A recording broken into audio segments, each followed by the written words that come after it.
There we go. YouTube Live is ready. Now let's go live to the website. Oh yeah. And that means it's officially time to start the show.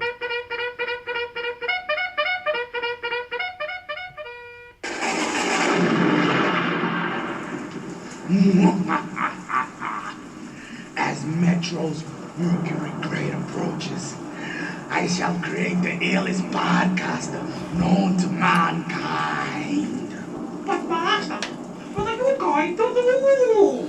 Howard Stern, Stephen A. Smith, Joe Rogan, Dave Chappelle. Why Dave Chappelle? Cause he's a funny motherfucker.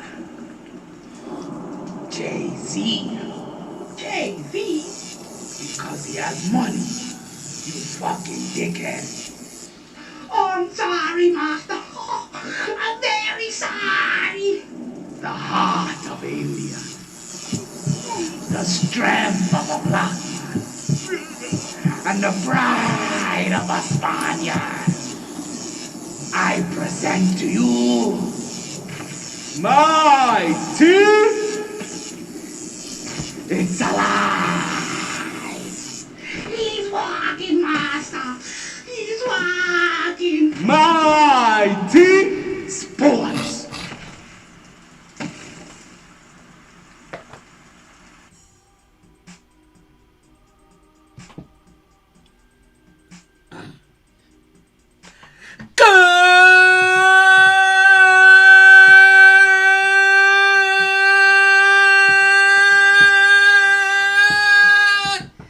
Evening and welcome back to another edition of the MyT Sports Podcast. I am your host, the big homie Talenthro My Taylor. As you can see here, I got my co-host with me, the Quiet Storm KJ.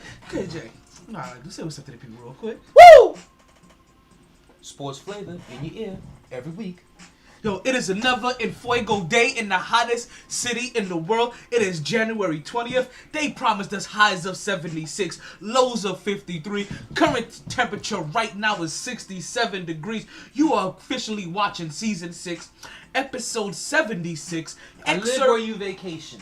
Excerpt 266 of the MyT Sports Podcast. And boy, do we have a big show for you today. I'm talking about, we got Manziel being bitch slapped.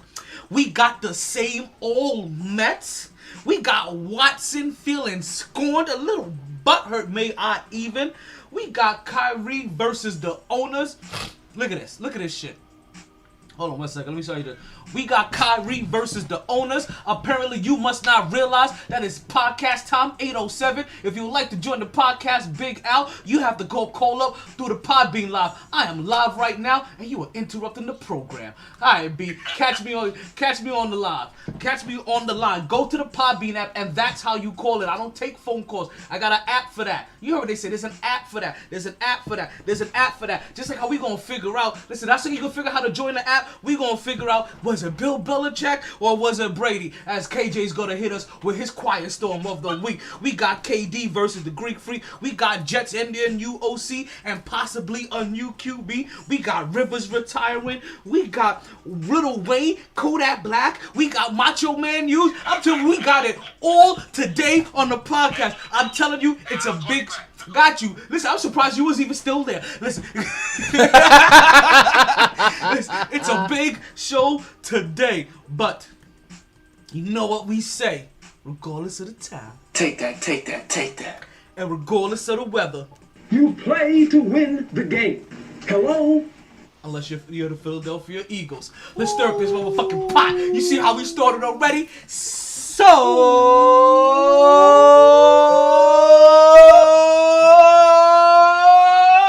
let's start talking. Woo! Back at it like a sports fanatic. MyT Sports. Woo! Brethren.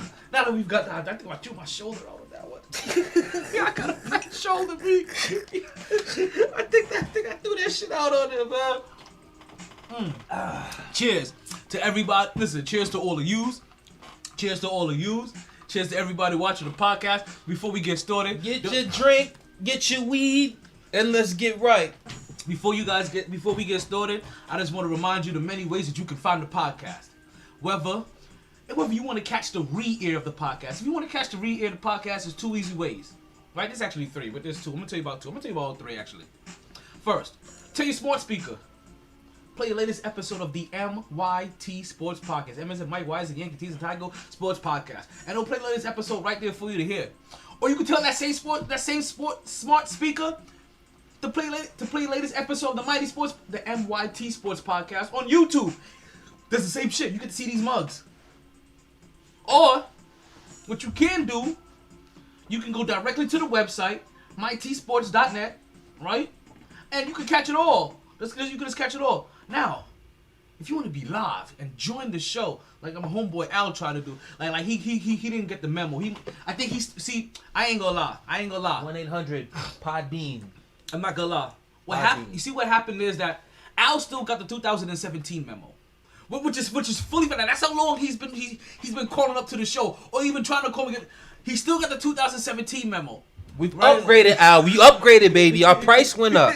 You got the calling on the app, B. So he doesn't realize that we now have the app for that. What app are you talking about? We talking about the Podbean app. And the Podbean app is exactly where you can come and join the show live if you need to call up. I don't have any way to screen these calls. So if you call up blabbing like my homeboy Al did, then listen, you get called up. But listen, when you guys are ready to take care of your taxes, you go make sure you hit Big Al. I have something for you guys in a minute. I keep hearing that front door, like the front door keeps opening.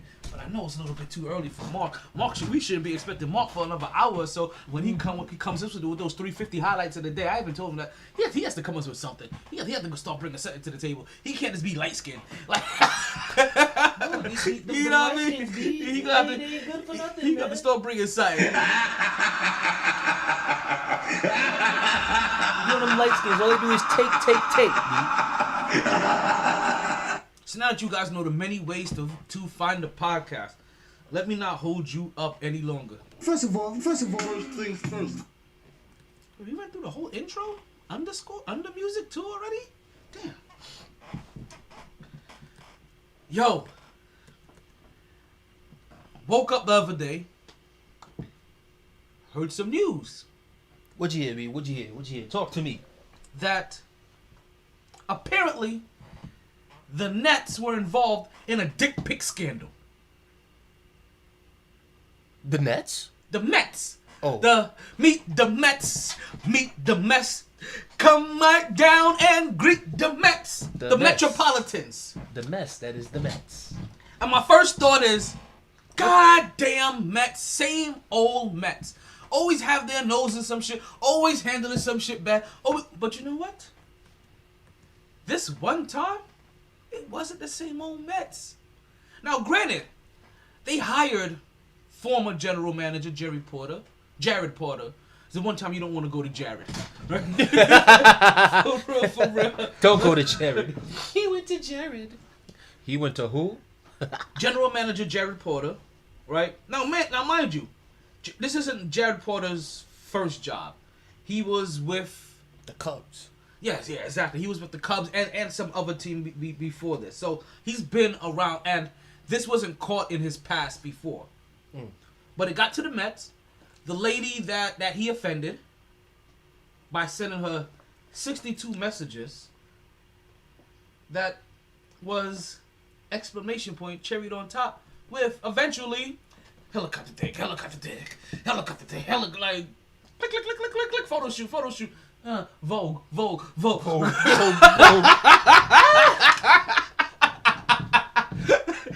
yeah. 62 unanswered messages at that. And that's just the messages. That's not what he did in person, too. So after he got the general manager job, this young lady was finally like, you know what?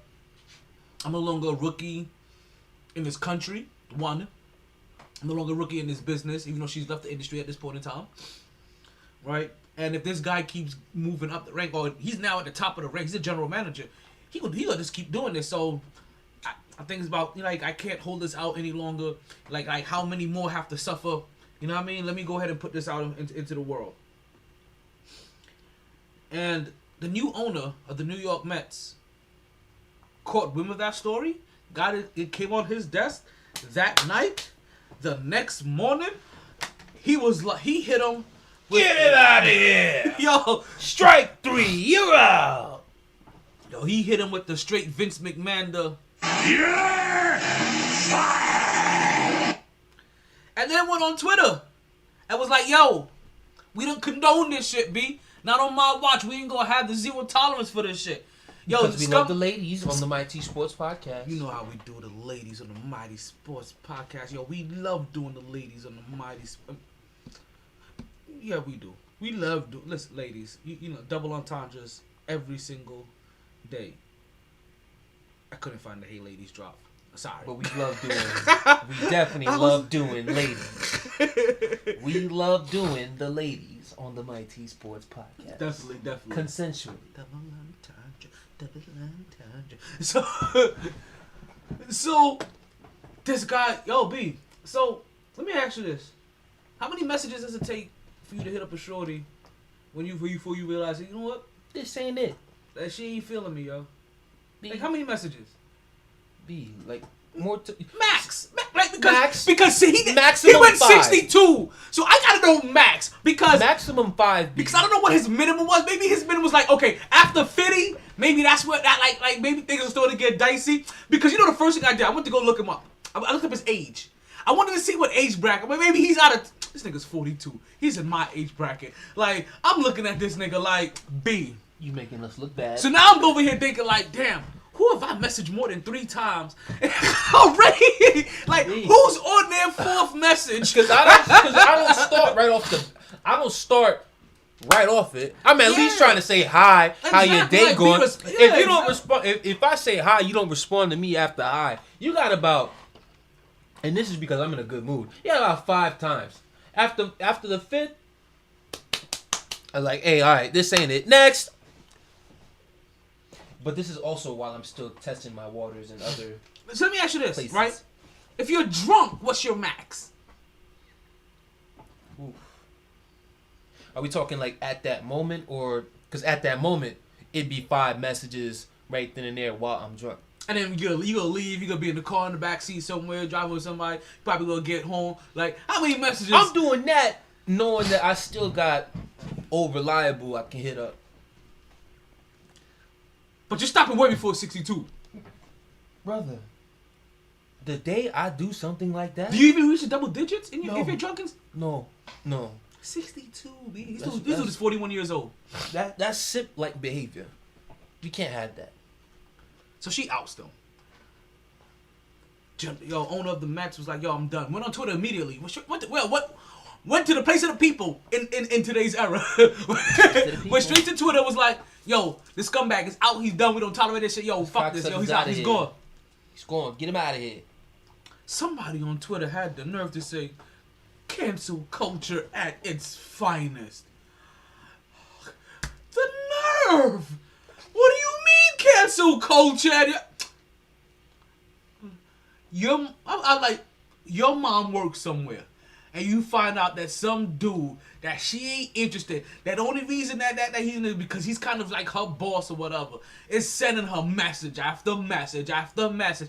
And then after like 50 of them, he starts sending some dick pics out there, and you see the way that it's making her act or whatever. How you gonna feel? And Is that's that just just cancel culture? Like, that's are you gonna just the accidentally messages. bump into that person while they leave at work one day? Be like, oh, I'm sorry. Hey, aren't you that guy from? See that? I had no peace. That's just my shit is flying off my head because there was no peace in that motion. Wait, the new one's starting to slide over. What's going on, Big Poppy? We see that you have joined the podcast. If this is my tax dude, and I hope it is, leave me a little message because you know I'm gonna let you come onto the podcast for a little bit when I take a break, so that you can let the people know that Wade Ekin, he's in the car, and that is him. I just need you to have headphones. That's the only thing that requires that you do need to have a pair of headphones. But you know I'm gonna have you call in and let people know that it's tax season where they could go ahead, don't have any. No headphones. We don't got. You don't have any headphones. We don't got any Henny. Like this is just becoming one of those days. You see how Mark folded, right? I don't know if you peeped. Mark came in on Monday, said Wednesday he was gonna have that white Henny And in the chat, he's talking about that's next week. I'm like, oh, next week. But you know what though? A small part of me thought that the first time he mentioned it, he said next Wednesday. Maybe that was maybe that was last Wednesday. I don't know. Who knows? It's all good. I won't get him today. I'll let him slide. I'm in a good mood. But next Wednesday, you don't come here with the white hand. I bet you. He said he'll be home at 15. Like I said, when you get home, call up, give us a ring. Just make sure you have some headphones. That is the only thing. Like I said, I won't screen your calls, and I'll let you get into what. Listen, I'm way. That's the reason I'm the guy behind the board. I'm way more lenient than my co-host KJ when it comes to the random calls. Talk about cancel culture. Talk about he's hang-up culture. Get him off the line! Come on. Yo, get this guy the fuck out of here. Put him in the bathroom. There's already somebody in the bathroom. Put him in the bathroom anyway. Dog, when the funniest shit is when Mark calls.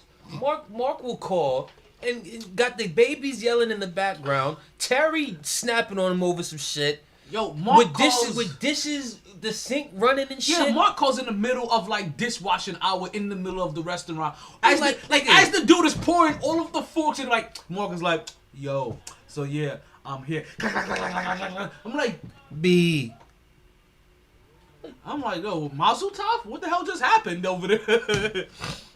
He over there sounding like he working in a scrap yard. Yeah. Like, Yo, hang up on that nigga, man. He Mark, know better. Mark, I could understand. Mark, I get it. Mark does need to be muted everywhere. We can't be canceling Mark, but we could definitely. I didn't say cancel. That's straight. I said mute that nigga. We using extreme terms right now. Mute that nigga. Hang up on that nigga, man. But goddamn, 62 times. 62. Whew. Well, at least he was fired immediately. A few ignorant people on Twitter tried to take up for him, like I said, calling it cancel. But he's like, this is a zero tolerance kind of scenario. This is not something. This is not something that we discussed. The disgust. You know, this is kind of perfect, right? Because he made us be getting home right around the time I get into the Jets, and I still let you, and I still come back a little bit for the Jets because the guy that wants to call is a big Jets fan. Of course, I know Big Al fucks with the Jets heavy. So, and I may even stall for him a little bit. This is good. I was on Twitter the other day, right? Maybe it was this morning. It was yesterday or this morning. And I'm looking through the trends. You know, going through all the topics. And I see Macho Man is trended. And I was like, no! I don't even know if he's still alive or not. I think he's still alive. I was like, no! You gotta listen. These days, B, when you see somebody just randomly who hadn't been in the limelight is randomly trending, especially if they 40s, like every 50s, year, and then it's like, why is this person trending? Ah! Okay, they're alive. Like every year, when James Earl Jones B and Betty White are trending, or anytime they're I'm trending, like, Lord, not my today. heart automatically drops. I'm like, Lord, not today, okay? Not today, Lord, please. So this is how I felt. This is how I felt about Macho Man a while ago. I saw his name was trending, and I'm like, no, not Macho Man. I'm not ready for this news. I know wrestlers die young, and I know he ain't really considered a young wrestler anymore. But I don't want Macho Man to I don't want to lose the Like I just think about it. I don't even know if he's still alive right now. But I don't want him to definitely be dead right now. I don't want news on that. So I'm like, okay, why is Macho Man trending? And so I look up why Macho Man is trending, and what happened is that they're making a soundtrack to Donald Trump's departure. Right? Twitter is. They're making a soundtrack. Twitter gonna make it funny. To Donald Trump's departure from the White House, and one of the songs that keeps popping up that saying should be played as he takes that walk of shame is Macho Man. I want to be, and I'm like, you guys are petty. I hate you guys for scaring me like that. That's funny as fuck. And there's a bunch of YMCA was making it into I heard about that on the breakfast club as I was driving this morning. I'm like, wait, what the fuck going on? YMCA? But I was thinking about something else, so I didn't really even have time to really sit and think about it. Oh man, so that definitely scared the living shit. I mean, but then it was funny because I kept them going through the thread, and I'm just looking at the soundtracks that they're making, You have to look at and the all of the pictures, and I'm the just like, memes. It's the memes Yeah. that always kill me. The pictures that these people come up. I'll be just there like, oh, save, save. But speaking of Macho Man, right? As he departed from the White House, you know, every president, you know, gets a chance to do a little pardon of some individuals before he leaves the White House. First thing I want to say is that, how do all of you traitors that rush the Capitol feel that he even attempt to pardon one of your asses? You big dummies.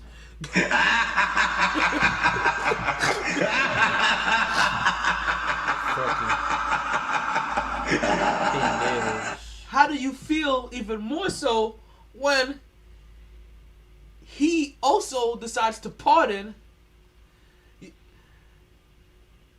Little Wayne Wizzy F Baby? Not a mercy. Like, go DJ, that's my DJ. Fireman coming. Alright, so Dig up. Little Wayne being pardoned.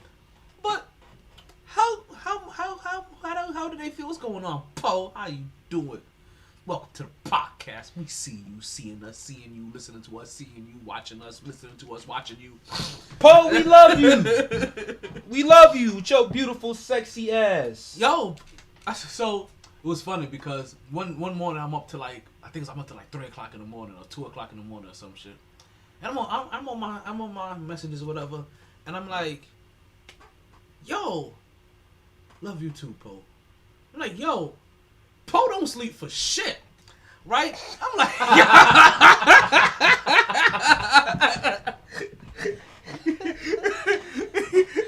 See, look, don't upset my Poe. Don't upset my Poe right here, though. There's a hook. Don't upset my Poe right now. Wait. I'm AKA Mr. Wait for the hook. So, while I'm up to like 3 o'clock in the morning, I'm like, yo, Poe don't work. I'm over here thinking like, you know what? Of course Poe ain't asleep. It's like 2 o'clock in the afternoon where she at. So, I hit up Poe, and I'm over here like, I was over here wondering why you ain't sleep. I'm over here like, it's like 2:30 in the afternoon. She like, of course she hit me like fool. Like, it's like only like 11. Like, oh, it's like 11 p.m. Like, it ain't no 2 o'clock in the afternoon. I'm like, it's the same shit. It's early as fuck. It ain't the time that I'm looking at, thinking it's the time that you looking at. Like, yo, why the hell are you up this late while I'm up this late? Like, Poe was probably out getting a drink, man. Oh, no, listen. Or getting drunk off the ass to the wine in a fucking bubble bath. Poe wasn't getting drunk. You know what Poe does? Like she's a child of Earth. Like, yo. Amen. I interviewed Miracles Apparel yesterday. The young ragamuffin yesterday gonna say, if I asked you, like, who are you? What's gonna be your first answer? What's your answer? Who are you?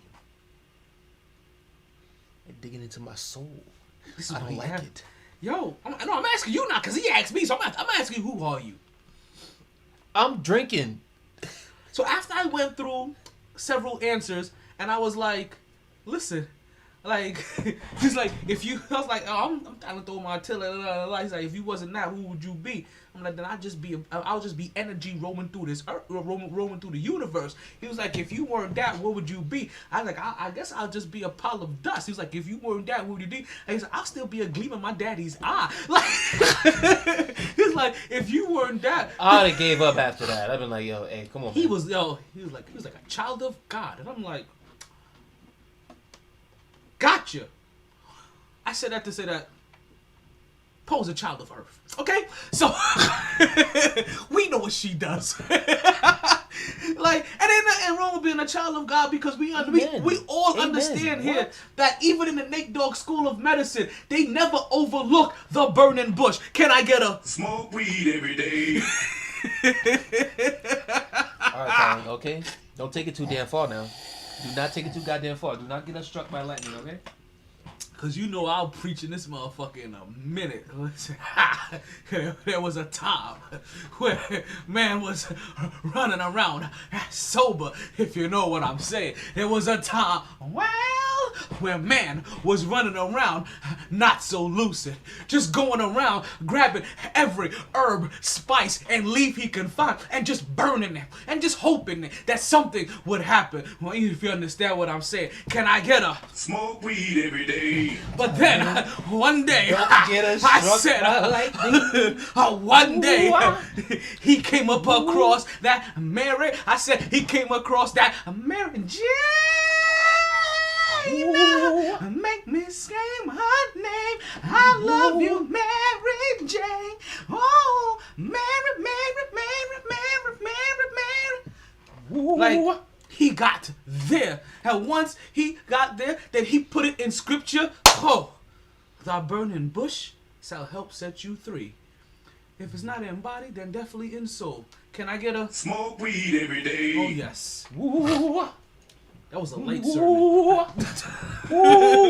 that was my street corner soapbox sermon just to get you inside the door for the real bars. Alrighty, so It's the shit that you get for free on the MyT Sports I am a motherfucking Podcast. diamond today, Po. I am a motherfucking diamond. I'm getting my Fente on, right? I'm shining brown like a motherfucking diamond. So you know what? Since we're gonna talk about shining bright like a diamond, I actually have something that, you know what? I think I want to go here. I think I want to go to a place where There's a place. people are happy, where people celebrate, where annually you feel The urge to pass the herb. jubilation. Right? So, what I want to do real quick is I want to wish a couple of people happy birthday. Right? So, let's get a couple of happy birthdays out of the way, right? I want to say happy birthday to my homeboy Von Ubilla. Right? I want to say happy birthday to...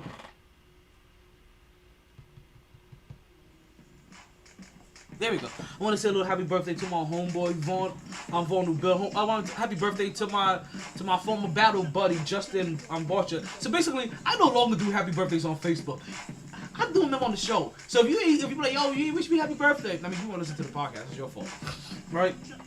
Happy birthday to my homeboy Mike Pedrosa. You know, Big Mike. We see you. Anyone? Okay. Happy birthday as well to Jamaican. Bro, I forget her real name. I really did. I forgot her real name like a motherfucker. I used to work with her, and I thought I was gonna remember by now, but it's not the person. I just can't remember for what reason. Man. Like it's really slipping my mind. And I'm pretty sure if I go look at my phone, I'll remember it. But you know what? I'm not gonna waste too much time. I want to say happy birthday also to my homeboy Willie, and also big. None of my shit. Happy birthday to my auntie Marie. Big up the auntie then. Big up. My brethren, Jay Will, happy birthday, brother. I'ma see you after the show. What? Jay Will. My boy Jay Will. Oh, yes. Shit. Ha. Big up. Snap. So, hope Al has gotten to his destination by now because there's somebody else I want to talk about because we're gonna move away from. Oh, I guess we should have been moved away from him. The cunt. Whoa. Oh, him. Yeah, he definitely. I was like, that's a cunt. I was like, yo, we wasn't even talking about like Kareem Hunt today. Like, I was like, yo, we was just doing birthday wishes. But we're gonna be off of the birthday wishes for a little bit. No. I fuck with the birthday wishes, but that fucker that we just had there, nah, fuck that nigga. Oh no, yeah, he ain't it. Scumbag, cocksucker. So next up, we have the New York Jets, right? And Jets, Jets suck. we'll give them their respect for right now, right? I have no reason to disrespect the Jets today, right? I just did. I said suck. Goddamn. The Jets officially they've done going through the process. They hired their new head coach the other day. Yes. Right. They got the guy from San Francisco, the Robert Saleh, the offensive coordinator, defensive coordinator. And then for the offensive coordinator, I didn't see that. Who they got? You actually saw his name earlier today. Let me see. Oh, no, you didn't. I don't even put it. But you said I could have sworn you said his name today.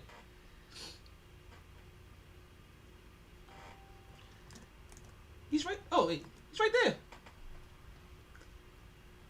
LaFleur. No, they didn't. Yeah, they did. No, they didn't. Yes, they did. They did not hire Matt LaFleur. Yes, they did. How they gonna take the Packers head coach and put him as the OC for the Jets? Now, the question that I have, right? I could have sworn Matt LaFleur like coached in Detroit. Oh, What am I thinking about? who?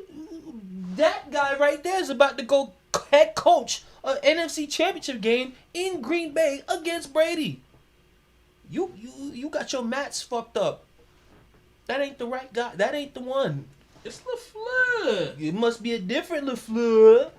It's hold on a second. Hold on a What? second. Hold on, go look that up. The New What? Jets. Wait, then who's Detroit's former head coach? Patricia, Nah, we got before that. Jim Caldwell. Then nah, then Matt LaFleur. It's not Matt LaFleur. Yo, I don't know. I don't I know. said what? Matt LaFleur did what? He left Green Bay coaching Aaron Rodgers to go offensive coordinate the So New this is York what I have Jets. it. Yeah, listen. I was surprised. I could have sworn he only coached 1 year in Green Bay. Is he still the current coach in Green Bay? B. Hold on. This is very, very embarrassing right now, B. Well, hold on one Come second. on, one son. second. The weed New can't J- be that hot. The New weed Jets can't be that offensive hard. coordinator.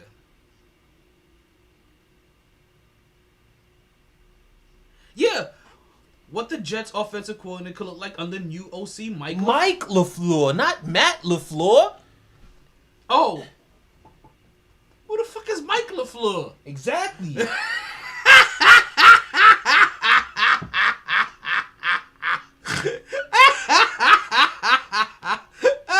Yeah. Get that out of me, man. Mike. Okay. Seriously. I said Mike, right? This guy's Mike, No, you said Matt before. I said, and this guy is Mike. and you put a picture of him. Yo, let's get. What? It's Matt LaFleur's brother. Yo, is it? Yo. Okay, was he in Detroit? Sheesh. Oh. Yo. He coached. He picked him because he was not the main offensive coordinator, but he was working with San Francisco like the passing coordinator or whatever. Oh man, this My is funny. gosh.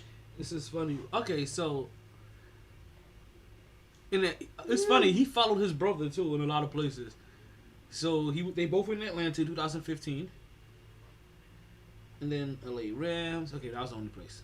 I don't know anything else before that. So San Francisco, he's been there for a little while. Passing game coordinator and wide receivers coach, passing game coordinator, and now the current Jets. You know what's so funny?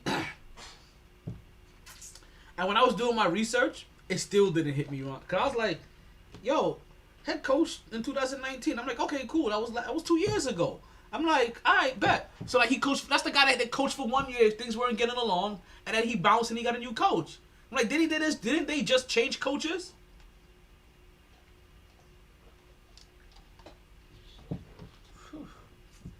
Yeah. So that was Like Matt LaFleur did what? That would have been breaking news on SportsCenter. And Matt LaFleur, the week of the NFC Championship game, leaves Packers as head coach to go offensive coordinator in New York. In all the news outlets that I saw, right? It was big news. That I found, it was big news that he made it as their offensive coordinator. I should have realized something was a little bit off. But still, are they really related though? Yeah. Okay. I mean, B, come on, B. There's certain things you just have to think about. Like, The fact that there's two LaFleurs in the league, I'm like, not even there's two LaFleurs. I'm like, wait, Matt LaFleur is gonna offense coordinate the Jets? Hey, he coached the Packers. But I really had thought he only coached them for 1 year, and then they switched, because they weren't getting along. Like, but that's the other guy I'm thinking about. McCarthy? Yeah, I know McCarthy wasn't there for 1 year, but I could have swear like after McCarthy there was somebody that came in there and then they got rid of him and then they have this guy now. So I don't know why I thought there was somebody else after Matt LaFleur. I don't either. That's why I was excited. I was like, yo, the Jets are turning things around. Look at them getting Matt LaFleur. Mike LaFleur is right. They get it. Which is funny because while who's who? So while Matt LaFleur is coaching the Packers, doesn't mind being called LaFleur. No, he minds. He made a big ass fuss because Stephen A. was the one. Oh, that was him. Okay, I was gonna say, name. Matt LaFleur doesn't mind. Well, I don't know. Well, yeah, you know what? Who cares? Let's move on from the Jets. Anyway, I'm all backwards. Whatever the fuck is going on with them anyway. And you know what though? And for whatever reason it is, they have a good problem right now. They actually have a good problem because they have a quarterback that they can move on from. They can pick a quarterback in the draft, or they can pick behind what's door number 3 and risk it all for Deshaun Watson. So if you're not Kansas City, Green Bay, or Seattle, everybody need to be knocking on that door. Cause I don't know if you heard. Everybody need to be knocking on that door. Deshaun Watson now is officially liking articles from the New York Post that says that the Jets need to do whatever it takes to go ahead and get him. Exactly. All right, listen. I know this is when my boy Al wanted to call up, so I hope he's home by now. Excuse me, because this is the time like it's like with the Knicks, and we could talk about the Knicks too, because I have somebody that I haven't. You know we got that Knicks talk. I have somebody that I haven't in mind for the Knicks. Let me make sure I write that down so I don't miss it. But In terms of a player? Yes. Ooh, I'll tell you. sounds juicy. It very is, because are you aware that the Knicks have $18 million of just free money sitting around? You don't say. Huh. And then we'll have even more money at the end of the season. And just think about. And as long as things get better with the team, So just think about how much. as long as they stay around 500, look respectable. Just think about how much easier it is to absorb a contract of 2 years, baby. 2 years, and we coming for niggas. But just think about how much easier it is to absorb a contract that has 25, 30, 35, 40 million dollars. If you have $18 million sitting there just in the bank. Ooh, I can't wait till you tell me who the player is. We're gonna talk about that a little bit later. We have our first call up there. I got my homeboy Big Al calling up. What's going on? Oh, Al? Welcome to the the MyT one Sports and only Podcast. Big Al in the building. What the hell is going on, gentlemen? What's going on? Did we give you enough time to call up? Did I stall long enough? Yeah. I was going crazy when you was talking about Matt LaFleur. I'm like, it's his brother. Come on, bro. Al, he said Matt LaFleur. I said, yo, what? I'm about to start flipping shit. Yeah, how the fuck you not know that that's his little Hey, come on, man. job for the Jets? You got a Jet? Listen, man. Once I gave up on the Jets, like I stopped paying much You attention. there? Yeah, I'm still here. Shit. Yeah, I can hear you. We can hear you. What's We going on? got Yeah, you. can I hear you? Can you hear me? Yeah, I can hear We you. got you. Yeah. You can hear us? Oh shit. Hold Yeah, on. I can hear you now. Okay. You about to have me reset the page. Listen. Once I stopped rooting for the Jets, like I stopped paying attention to the little nuances of things. I was like, LaFleur. Listen, yo. With the type of year we had last year, you had to like X them out. I went from watching 37 games to just watching one game a week last year, and it had to be the Jets, man. It was terrible. However, listen, I'll take your word for it. we got a real GM, we got a real head coach, and we got a shot at Deshaun Watson. I don't care what the fuck you got to do. We got to get this kid in the building. He's 25 years old. He's a top 3 quarterback in the league. I don't know what that. I know. We just heard. That's when I text you that picture with Deshaun Watson. He does a The picture Jets of already, in they put a Jets call uniform. into Houston already. So Yeah, listen, I've we got seen the that number picture. two. We got the number 2. pick in the draft. We got 5 first-round picks and bitch-ass Sam Darnold. Exactly. I'll give them all. Exactly. Yo, B. Give the whole farm Yo, B. It is well worth for it. that player. Because if Absolutely. you have a good GM, you can get some of those picks back. Right? Like Yeah. through rebuilding and other shit. You know what I mean? But you get Deshaun Watson. You can't put it this way. All right, you know what, Al? I'm gonna do you a favor.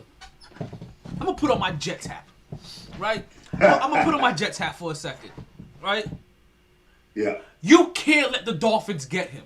Like, that's number You can't. one. You can't let that motherfucker come to your division when you are like the Miami Dolphins are looking at like, yo, we're in prime position and he likes us. Well, the Jets should be looking at, well, we're in even more prime position. I don't give a fuck if that bitch don't like me. I'm gonna go shoot my shot. Like she may have winked at you, but she ain't seen this dick yet. You know what I mean? Like, MyT. Exactly. Hey, Miami got a good Lord shot. have to get mercy. him because they can get him Tua. So if they like Tua, they can get the number 3 pick straight down and get more picks. Exactly. I mean, it depends on what they want. Because do they want to draft a quarterback? Do they want Donald? Do they want Tua? Or he may want to go to San Francisco. The only difference is What can Deshaun got a San no Francisco trade, he got a give? no trade clause, so he can pick and choose where he want to go. Exactly. That's the big factor. He's got that no trade clause, so he's in control. It's like the first real contract that we've seen that has like that NBA element to it. Yo, that no trade clause is beautiful. It's yo. beautiful. It put all owners in the Danger zone. for real. But the shit is though, if you want to go to San Francisco, I don't even know what San Francisco can give.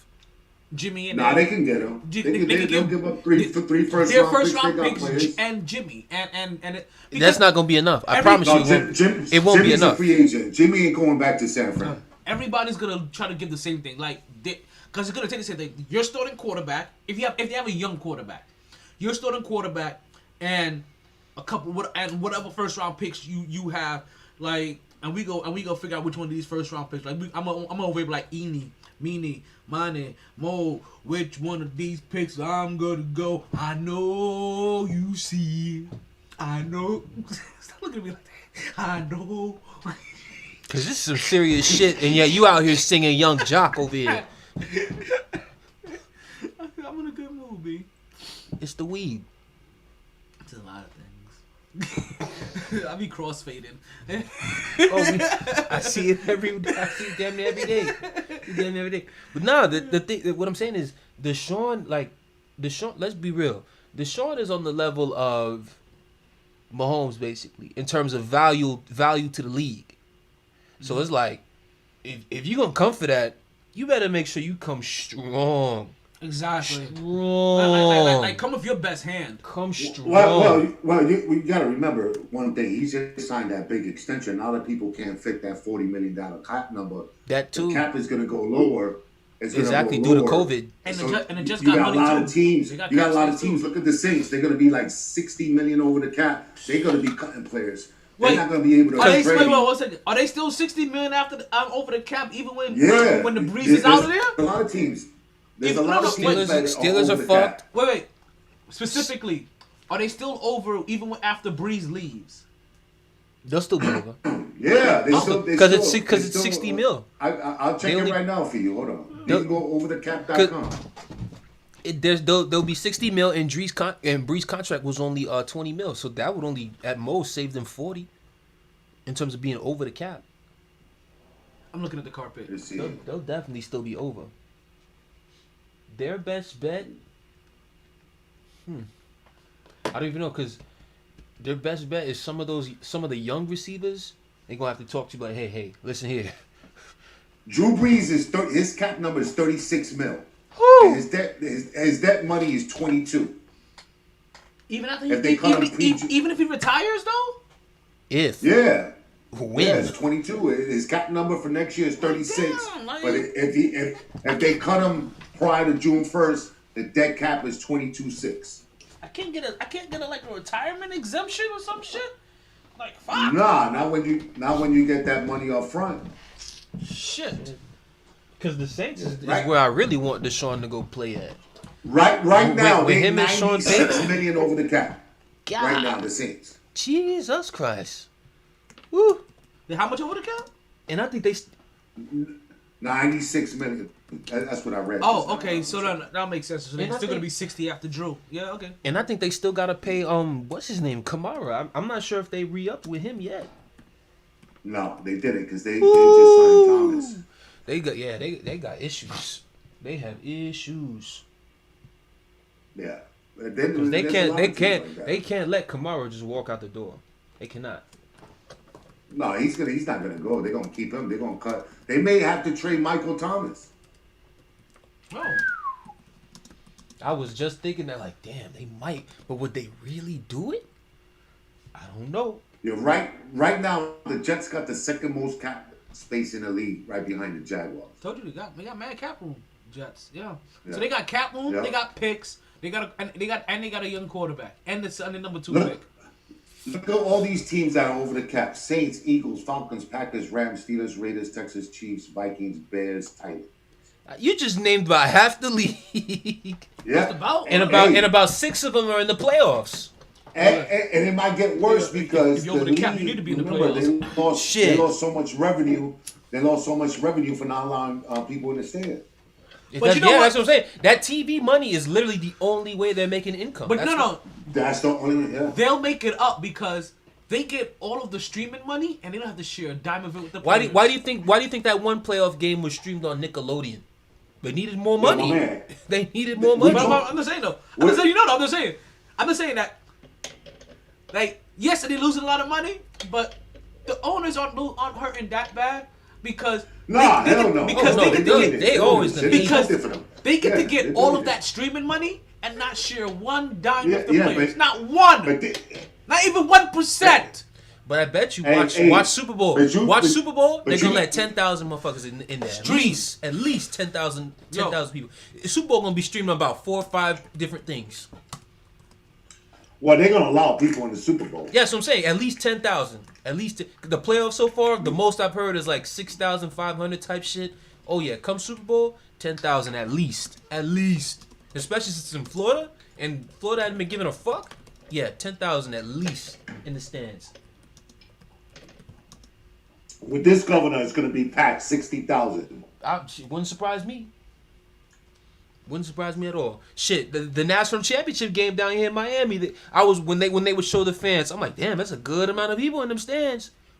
That's for a college championship game. I never heard the exact number of how many they let up in there, but I'm like, if they did that for the college championship game, imagine what they gonna do for the Super Bowl in Tampa.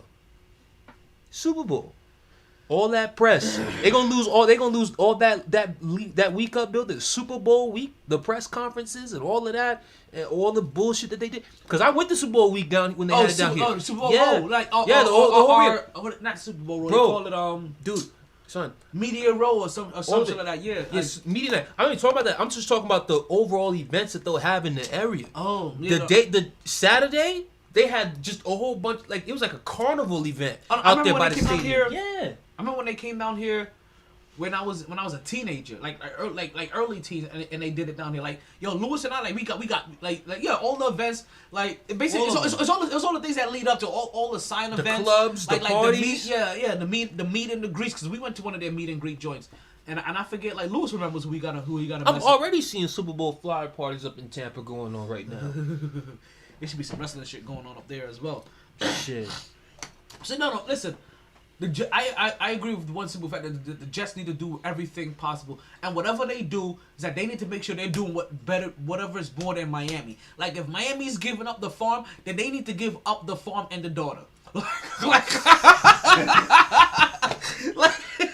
Like, don't get caught slipping. If they're giving up the farm and the daughter, then you give up the farm, the daughter, and the wife, and you go find yourself a new boo, okay? But you get Deshaun Watson in there, you get that money, you let him get that marketability, and you watch. Like, you think Patrick Mahomes got commercials? Let Deshaun Watson get in New York. He's gonna have a rolling commercial before it turns next Tuesday. Dead ass. It's gonna be like the Kawhi commercial times 5. I have a Hey, reminder for talent. You heard what Richard Sherman said. He said, Yeah, I heard that if I was shit. Deshaun, I'll get out of there as quickly as possible and I head to New York. Yo, Yeah, I heard that shit. and, Bro, and, you know what's bad when people tell you to leave somewhere to go to the Jets. Hey, and that's what. That's just how by bad hiring Houston has Salah, become. Just by hiring a real coach without that bitch ass Gase not in the building, alienating his fucking star players and starting a 40-year-old running back, giving them 25 touches a game. But you know them niggas still don't have a coach? Houston. They still don't have a head coach. I don't know how he got the job. Could they waited for nobody fucking with them. They're waiting for the enemy, but he's still coaching. They're not gonna get him. Nobody what the word is, no coach wants that job. So let me ask you this, Al. Yo, How did you feel about Adam Gase as a coach? Let him have it, Al. listen. Don't hold nothing back. Listen, what he did in Miami was atrocious. Him getting an interview and the only reason he got hired is because his Woody Johnson's little brother took over the Jets and he didn't know what the hell he was doing and he took a call from Peyton Manning. I don't know if Peyton Manning got a cut of that contract. He probably did, but that guy was he was the worst. The guy was just. Oh my God! He should have never been an NFL head coach. Ever. I can't look at damn, I just realized something. Don't judge Peyton Manning. I can't look at Peyton Manning the same for that shit, yo. No. Actually, don't judge Peyton Manning. I'm about to judge him. Don't judge No, Peyton Manning it's about to because come- all he it's did gonna was come all into he play did now. all It's he gonna did come was into play stick up now. for his mans. It's gonna come into All play he now. did was look out for his mans who's gonna look out for him. That nigga Peyton made Adam Gase. Adam Gase is kissing Peyton Manning's feet to this day. So he owed no favors. Peyton Manning ain't owe Adam Gase no favors then. He ain't had to go call New York and lie to them. Yeah. Blame New York for being stupid enough to still take in that man. Listen, he Don't blame Peyton Manning. Quarterback. He ruined Sam Darnold. Ruined him. Ruined his career. Don't blame to the Peyton point Manning where for he needs the to start Jets over. signing He needs Adam to sit a year. Gase. But this is unlearn. But this is twice or like 3 times because if you're telling me that the best he ever did was Jay Cutler, I'm sorry. We didn't give Jay Cutler a lot of passes. We looked at Jay Cutler like, yo, why can't you get it done a lot of times? So you know that. Blame the Jets, not Peyton. And then he ruined Ryan Tannehill. This is 3 quarterbacks he has infected with his virus. His whisper virus. Yes. But why y'all being stupid enough hiring this man? See my place. That was the. That's the thing. Why being stupid enough and hiring him? Where do you see my place? I will fuck your career up with these. Like, yo. Quarterback whisperer. Adam Gase?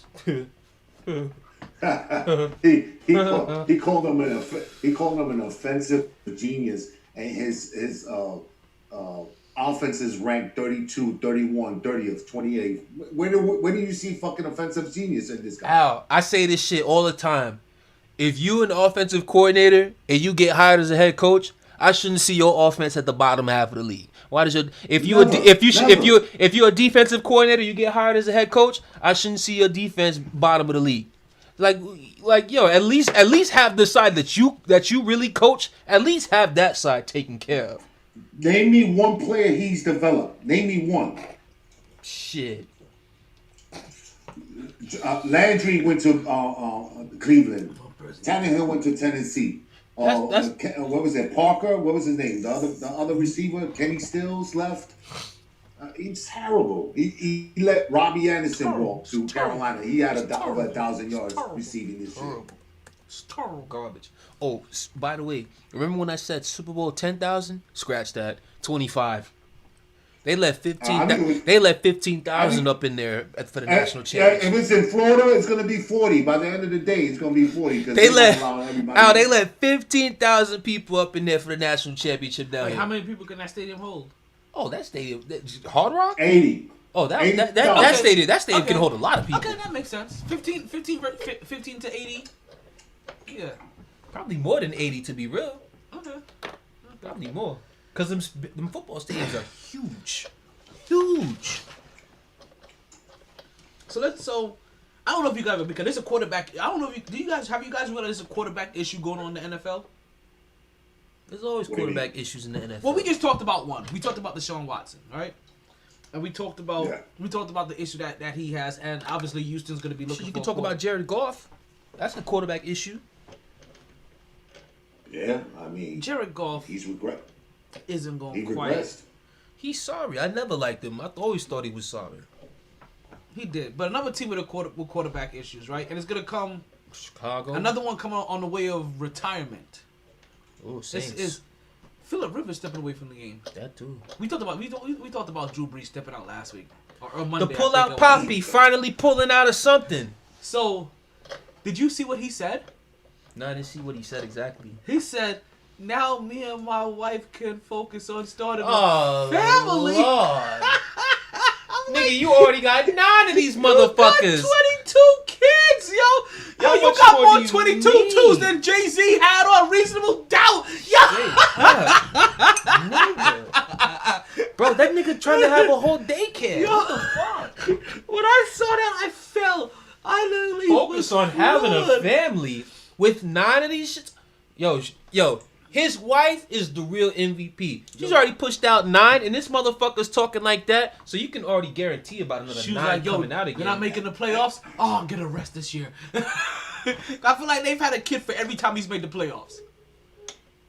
Isn't he a Mormon? So I think he may have like 3 wives because he's got like 19 kids. He got more 22 twos than JC had a Reasonable Doubt. He got like 22 kids, B. Like it's something like that. Yeah, ain't no one woman pushing out 22 kids. And he don't got no grandkids yet. This is all him. Jeez. He ain't even grandpa pull out Poppy. Ain't no pull out there. So we're gonna say goodbye to Phillip Rivers. And Phillip Rivers, even though he doesn't have the hardware to match, Phillip Rivers was a bona fide stud. Like I say, he don't got. Listen, over the course of the last 2 years, his arm strength was terrible. He reminded me of Chad Pennington. Couldn't throw the ball over 20 yards. It's the same thing with Drew Brees. Yeah, exactly. Yeah. Well, his motion. Go ahead. Once you can't throw over 20 yards, you're done. You're a game manager. You can't win a game. It's not even just throw 20 yards if you can't throw outside the numbers. Period. But talking about winning the game. Al, tell them where they can find you to get their taxes done this tax season so that they can win the money game. That's right. Come see me. I'm in Lauderdale Lakes on 441, like 2 blocks south of Commercial, 4397 North State Road 7. Come check me out. Come get your taxes done. And what number can they dial? 954-484-7700. Say that number one more time. I like the way you said it the first time. 954-484-7700. Are you still giving cash? 484-7700. Do they still get a cash bonus if they come there and tell them MyT Sports set them? Yeah, you get $50 cash on the spot once it's accepted by the IRS. There you go. Once it's been accepted by the IRS, listen, you tell them that MyT Sports set them $50 right there on the spot. We got you over here. We got you on the podcast. Go check out Big Al and get your taxes done, get your money done, get right, start investing, get some shit taken care of. Okay, so sorry. We was talking about winning, and I saw opportunity about winning. There's no better way to win than in your pockets. You know what I mean? Shit. That's right. Hey, listen, man, it's a mess right now with the IRS sending all those stimulus checks to the wrong bank accounts. Got rejected. You can claim your first stimulus, your second stimulus on your refund this year. What? Because I never got my first one. So you can claim it. Once you come in, I'll say you didn't get your first stimulus, and you get the $1,200. You get the second one, $600. Oh yeah, Al, we gonna talk, baby. We gonna talk. That's for damn sure. That's right. When you go, KJ, That's right. he ain't gonna know your face, so you let him know MyT Sports sent you, and that's cash on hand. That's right. Of course, I'm gonna take care of you, so I can take care of me. Hey, Tally, man, I just wanted to call in and say, man, we gotta get Deshaun Watson. I'm tired of fucking losing. You gotta get this top 3 quarterback in the building, man. You guys have listen. If they do that, it's gonna create a buzz that the New York Jets haven't had since Rex Ryan. New York, period. Yeah, Eli. Eli was buzzing. Eli had them buzzing. I'm sorry. When Eli was making their run, New York was buzzing. I think it was the defense that won those championships, but Thank at you. least he stepped up in the playoffs though. So I mean, he was all right. He's a little above average. I mean, he wasn't a star quarterback, but I think that pass rushes with JPP and Strahan was one of those championships though. Exactly. See, this is why I fucks with Al. Al always literally says exactly what I want to say. That's what's up. But he got that radio voice though. He got that real radio voice. He got that deep shit. Are you just keep telling me this and telling I love you, man. Hey, what's up with my Knicks, man? They got me hype, and then they went on a 5-game losing streak, man. But you saw Boston and Magic the other day. It was a 3-game losing streak they went on, not 5. Yes. No, 5 games. 5 games they lost in a row. 5. No, it was 3. Stop it right now. I would have felt No. Al's right, because we was 5-3, and then all of a sudden we was 5-8. I started. We went 6-8, and then we went shit. But Al, I know you was vibing with them last 2 wins though. It was a 3-game winning streak. Hey, now, you know what? I didn't even watch it because What? I'm not sold on RJ Barrett. RJ, he's too robot. He's too. He'll get 21 games. He'll get you 6 the next. I can't mess with players like that. Dude, they still get him. I want consistency. He's too robotic. He can't shoot. RJ, for a top 3 pick, he can't shoot. Shit, a lot of them He's niggas on the terrible. team can't shoot worth a damn. He's trash. RJ Barrett is trash. Did you see my boy Zion Williamson dunk on everybody the other day? But we couldn't get that Williamson nigga. is a 280-pound more athletic Don't say it. Charles Don't Barkley. say it. Okay, I'll take that. Thought you were gonna say something else. No, he's not. No, But, I look, don't, no, come on. That listen, dude was super athletic. Oh my God, that guy's amazing. But listen, But we couldn't get that nigga. The fuck, they screwed us on the draft. RJ Barrett's a piece. He's a piece. He's not a star. He's getting way too many shots. I agree with you. They had that kick. They had. Toppin's been hurt, but quickly's balling. He's balling. Quickly is balling. And you got to build around those 2 guys, but they got to make a trade, man. We need a second scorer because we got no scoring. We got no scorers other than Julius Randle. That's it. Well, one thing about Julius though, at least his minutes and his points are meaningful now. So, it's not garbage shit like it was last year. Granted, Nah, he's looking like LeBron right now. The way they got him playing point forward, and he got in shape. He's a big dude. What is he? 6'9"? Who? Julius. 6'9", Julius Randle. 240. Something like that. All I know is he's doing his thing out there. And honestly, for what's on the roster, they're doing their thing for what's on that roster. When it comes to we got to get a shooter, man. We got to get Zach LaVine. We got to get somebody, man, because we ain't going nowhere with RJ Barrett. He can't For one, they just need confidence, man. I don't want Zach LaVine. They just I'm need gonna confidence. kill Zach LaVine if I have to spend that kind of money. If Zach LaVine is a 2, I love it. I have somebody else. Yeah. If he's the number 2, I love it. Zach LaVine is a baller. Zach LaVine is certified. He is. Like, listen, if he went to Golden, let me not say that. No, but not Golden State. What if Victor Oladipo?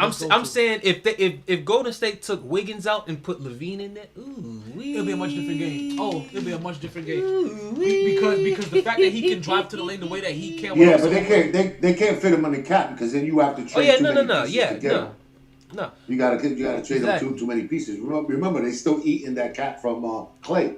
So Clay hasn't played in 2 years. But you know who can fit He's him in making the cap? what's Clay making? 30, 40, 50 million a year? Rockets. Right around 40 million a year? The Knicks can. Because I mentioned that the Yeah, Knicks we could, because the yeah. Knicks have $18 million that's just sitting there.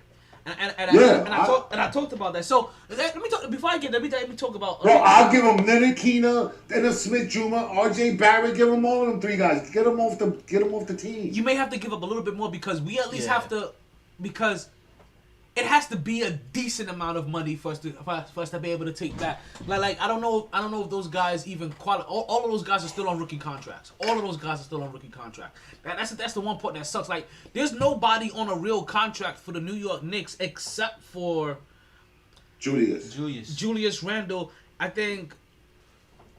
That's me messing with now. Julius Randle. I even think even Alfred Payton is on like a $5 million contract. So it's gonna take a lot of pieces, and it's interesting to see how it's work because not just with Zach LaVine, with almost anybody. And I have a name that I wasn't ready to talk Knicks yet, right? I really wasn't ready to talk Knicks, but I have a name that I have in mind that the Knicks should go for. Because right now the Knicks, I understand Al's frustration with the Knicks because for the first time, like they're being coached, right? So now RJ Barrett, you have to look at it. This is the first time he's being coached. I'm also looking at it. Kind of looking at this as a rookie season, and now they're trying to find out, okay, what can you do, but also get the proper usage. So if you look, RJ Barrett is getting just as many shots as Julius Randle. Like it's like 19 apiece, 21 apiece, 22 apiece. Yeah, but you don't give a non-shooter 19 shots. But when he let him eat. Let him drive to the basket and get offensive rebounds, and you put your shooters out there. Hey, listen, people knock Kevin Knox, but his 3-point, he's shooting over 40% over 3. Kevin Knox has just scared to shoot. No, he's not scared to shoot anymore. Kevin Knox is getting much better with the shot from last year, and you can see he's only 20 years old. You can see he's 6'11". Yeah, you can see an improvement for Kevin Knox, but if RJ Barrett, you can see like when he's getting 19 shots, he's making like 7. Not good enough. Yeah, so that ain't good. Can't shoot. But sometimes he's making 15 and he's making 7 too. So what happened is that he's kind of more volume shooter, but you can see like that's part of Tom Thibodeau's play. He's trying to get him used to that high volume. So until he gets better, because this is basically him as a rookie. This isn't Kevin Durant. Year 8. This isn't LeBron James second year in Miami. This is rookie, and you were coached bad last year. You know what I mean? You know what I mean? These weren't guys. This isn't a guy that had that maybe even had that little thing in them until maybe he even watched. You know, the first time that little thing got re-sparked is when he watched The Last Dance. You know what I mean? But before then he was in a rut. He was being coached bad. He was taught losing habits and everything. So he's scrubbing all of that, and it kind of started fresh. But based on how many shots they're giving him, I agree. The number one thing that gets me upset with RJ Barrett is that you have to get that up. But like I said, we're already starting to judge him as if, but we're looking at him from the other two people that were drafted in front of him. But Zion Williamson, those two people. But Zion Williamson is a freak of like these are two guys that are a freak of natures. All I know is those two guys. If there was an All-Star game this year, I can guarantee both of them would be in there. And Zion Williamson, like I said, Zion. he's basically making money off of hustle and effort and being 280 pounds. Of course. But the motherfucking misses. And with his 50, and you know, not to mention his 50-inch vert. Well, like I said, nigga, that man hit somebody with a jab, one dribble, 50-inch vert. Just jab, think about that. One dribble, wham. Like, bro, he did you see him jumping the vert? He broke the record in Duke.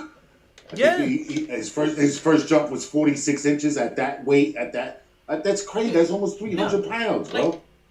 If I'm looking at RJ Barrett right now, I think he's a better 6-man because honestly, based off how Knox is playing, he's a piece. He's a third piece. He's not a number 2 or number 1. He's a third piece. Right now, I'll give Knox his minutes. Based off how they've been playing, I'll give Knox his minutes and bring RJ off the bench. I think you got to give him his minutes. You got to let him build up his trade value when you get somebody. Listen, we're going to sign. I'm going to tell you who we're going to sign next year. We're going to sign Lonzo Ball and Kawhi Leonard. That's who we're going to get next year.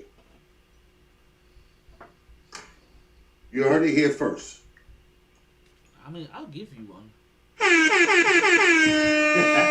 I'm not co-signing on that shit.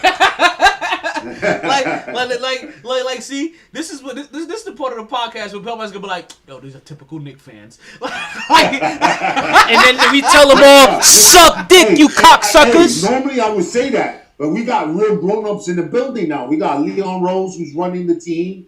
Okay, we got Shout out Thibodeau. Worldwide West. Yo, the big show. And for those who don't know Leon Rose ran the #1 sports marketing agency, CAA. He ran that. All was it the number top basketball Or stars. unless he was number one at was one an point in agent time, but for. by the time he left, they weren't number one. CAA's maybe LeBron took some his. But he no, but they were. There was somebody else. Listen. They were like a top 3 agency. They like top 3 to 5 agency. Definitely top 10. Like, but I think they were top 3 agency. I think I had put it in my notes. I just know that they weren't number 1. I just know for a fact that they weren't number 1. That's the only thing I do know just for a saw fact. a list of top agencies the other day. So there's a guy out there. Rich Paul's is 10th. There's a guy out there that I really want the Knicks to go out and get. And as you mentioned, Zach LaVine and all these other cute pieces, and I call them cute because when I tell you that who I'm thinking of is very real. Say it, goddammit! Because who I want the Knicks All to this go out hype. and get is Bradley Beal. With $18 million. Now he just signed an extension that gives him $38 million. So they're gonna have to find like $20 million like in people to go out and give. I don't think they. I don't think they're gonna. I don't think that they can get a better players, from another team than the Knicks.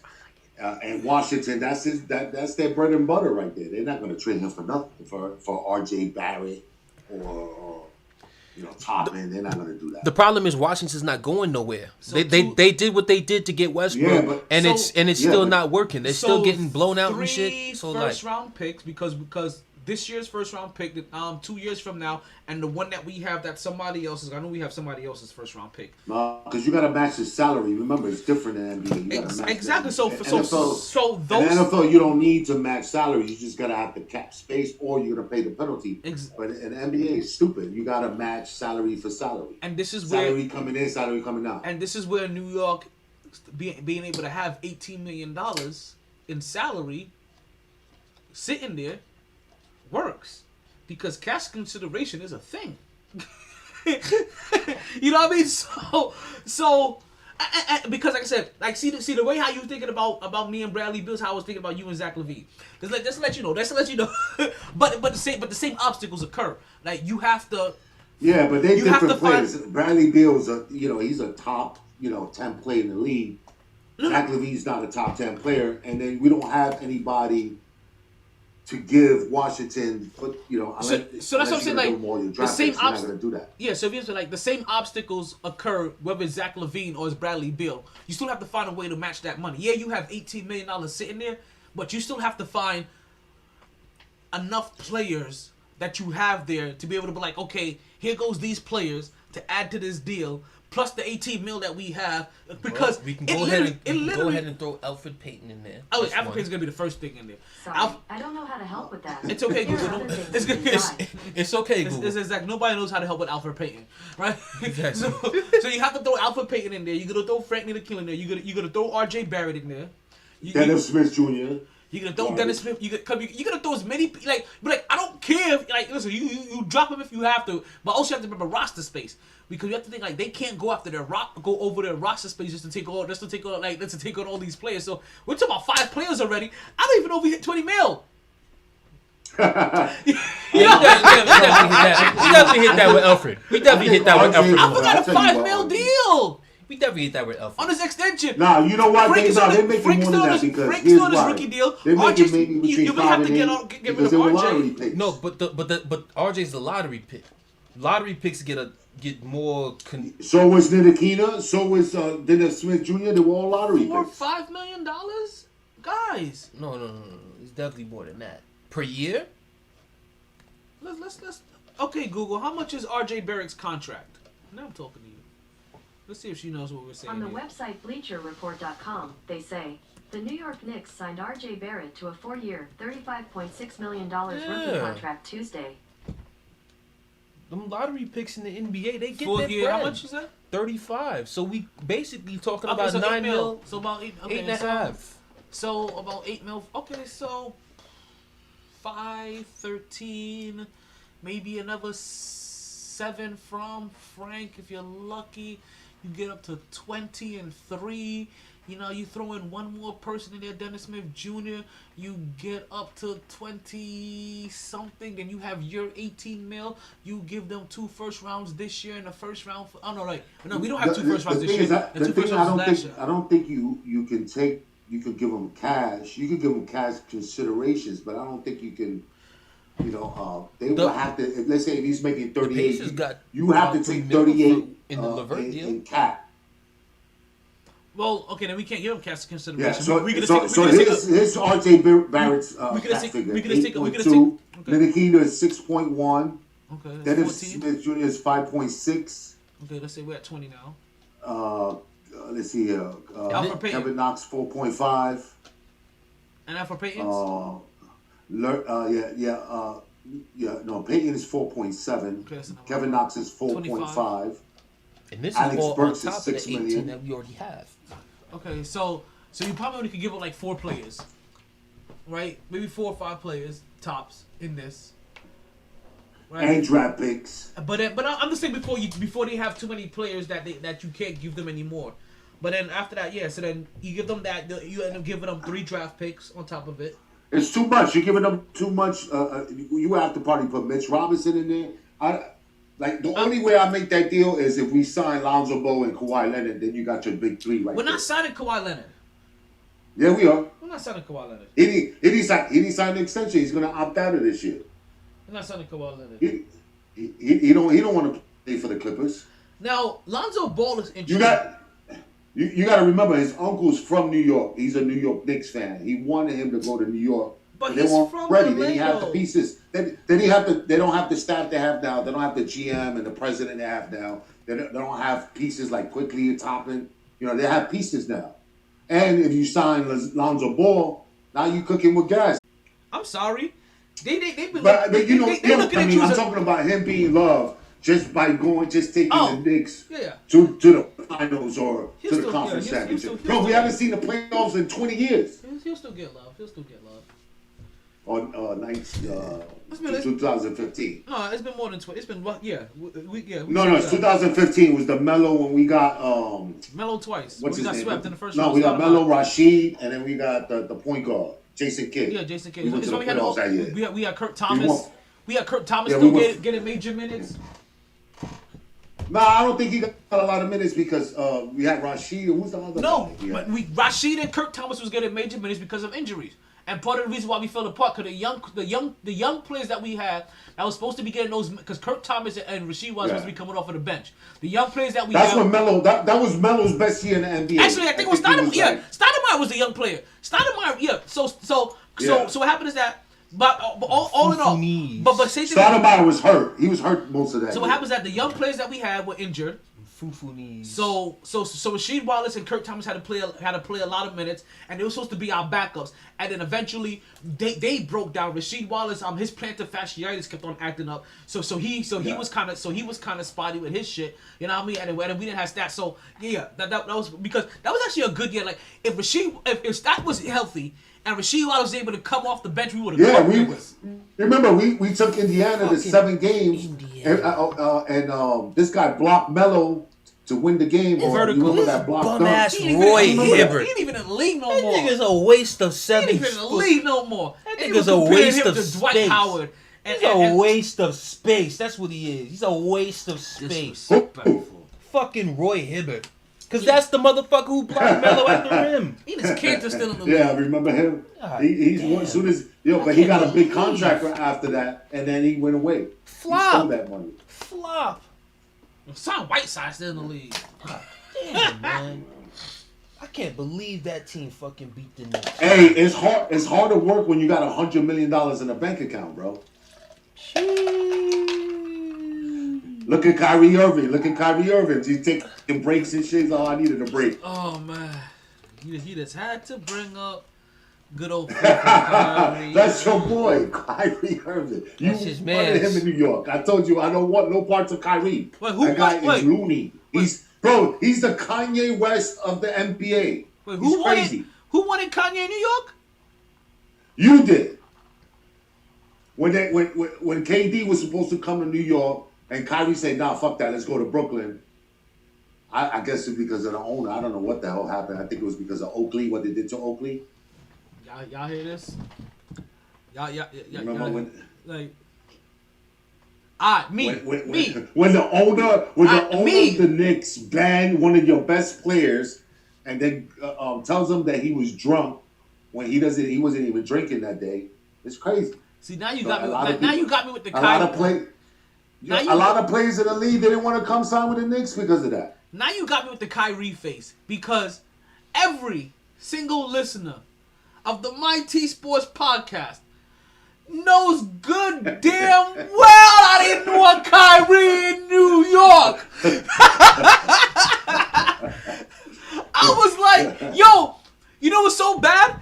The thing I was telling them I was afraid of happening for the New York Knicks played out in Brooklyn.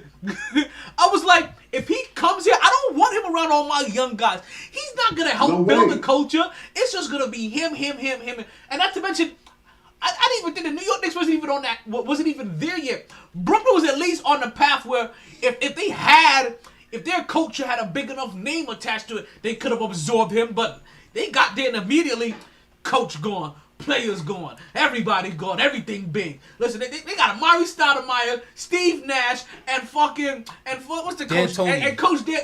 They trying to remix Phoenix. Yep. Like it won them something.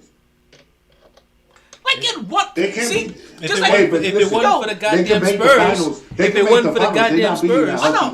Listen, you know they better win. Jimmy Butler said they better win.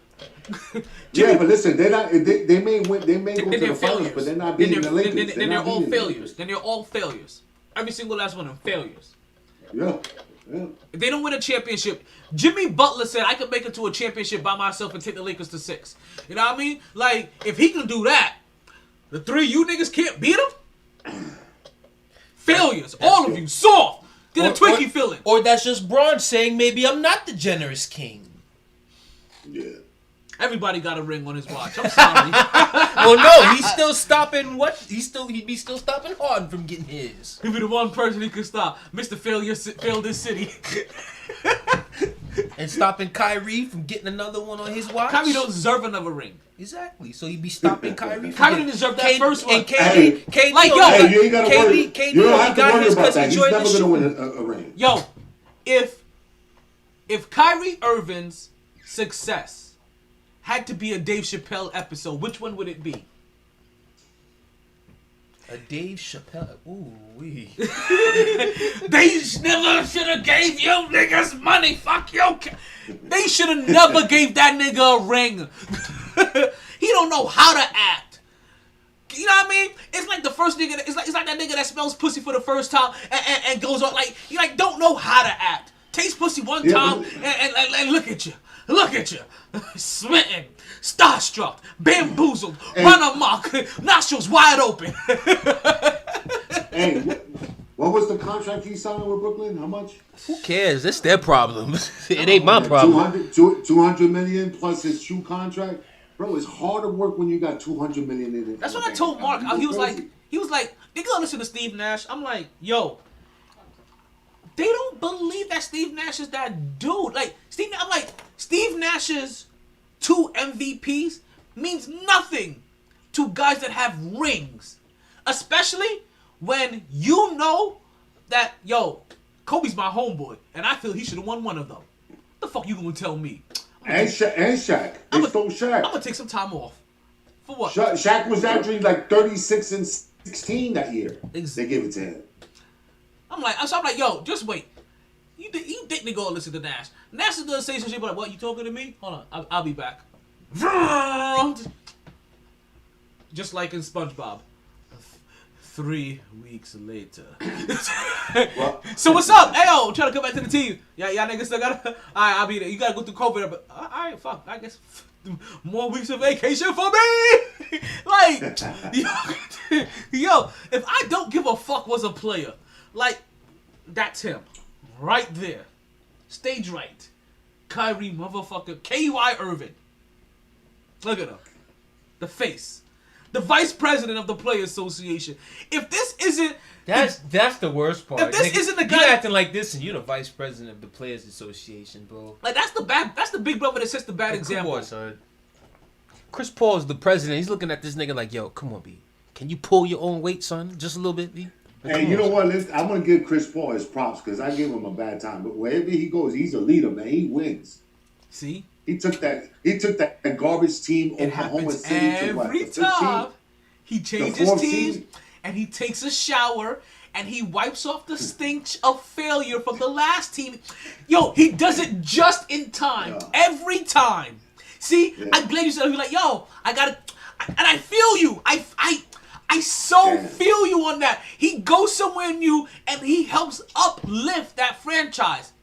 But he never gets them over the wall. He just lifts them just enough to peek over the wall, but never gives them enough boost to get over it. This is what And then- a Hall of Fame point guard, Before- a Hall of Fame point guard does for I your know, team. I It love him. organizes your team. I know, it I love inspires him. I your love team. him.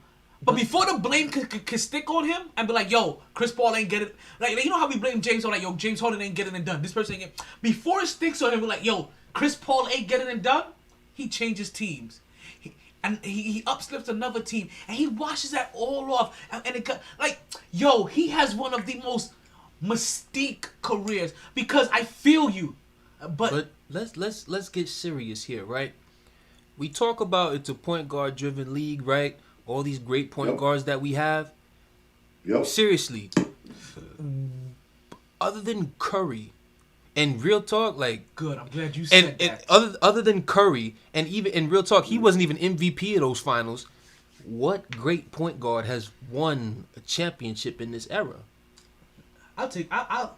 Who? I'm backing Well, him. Kyrie went off and he won, right? He's a point guard. Shout out from LeBron. Cleveland. Shout out LeBron. All right. What great point Yeah, guard what? has won? Yeah, So, what? you know what's so funny, right? What did he say? He said he had LeBron? This- I said shout out So- LeBron for that. So this is so... Nah, This is still a big not man's that league. series. This- They don't win that believe it game or without not- Kyrie scoring 41, hitting clutch shots. Because that year, LeBron couldn't hit a winning shot to save his life. Kyrie saved his ass. They were about to lose that series. The same game you talking, Yeah, Kyrie but dropped. Yeah, but the same game you I say. hear light skin talk, so I had to call up real quick. Oh, listen, we got the two light-skinned kings in the room, I make fun of Mark for imitating John B. Yo, my nigga Al danced for John B. Don't get it twisted. we call Mark Millie and Vanilli. Yo, my nigga Al was really back there like, ooh. 1, 2, 3, 4, 5, 6, 7, 8. I got you.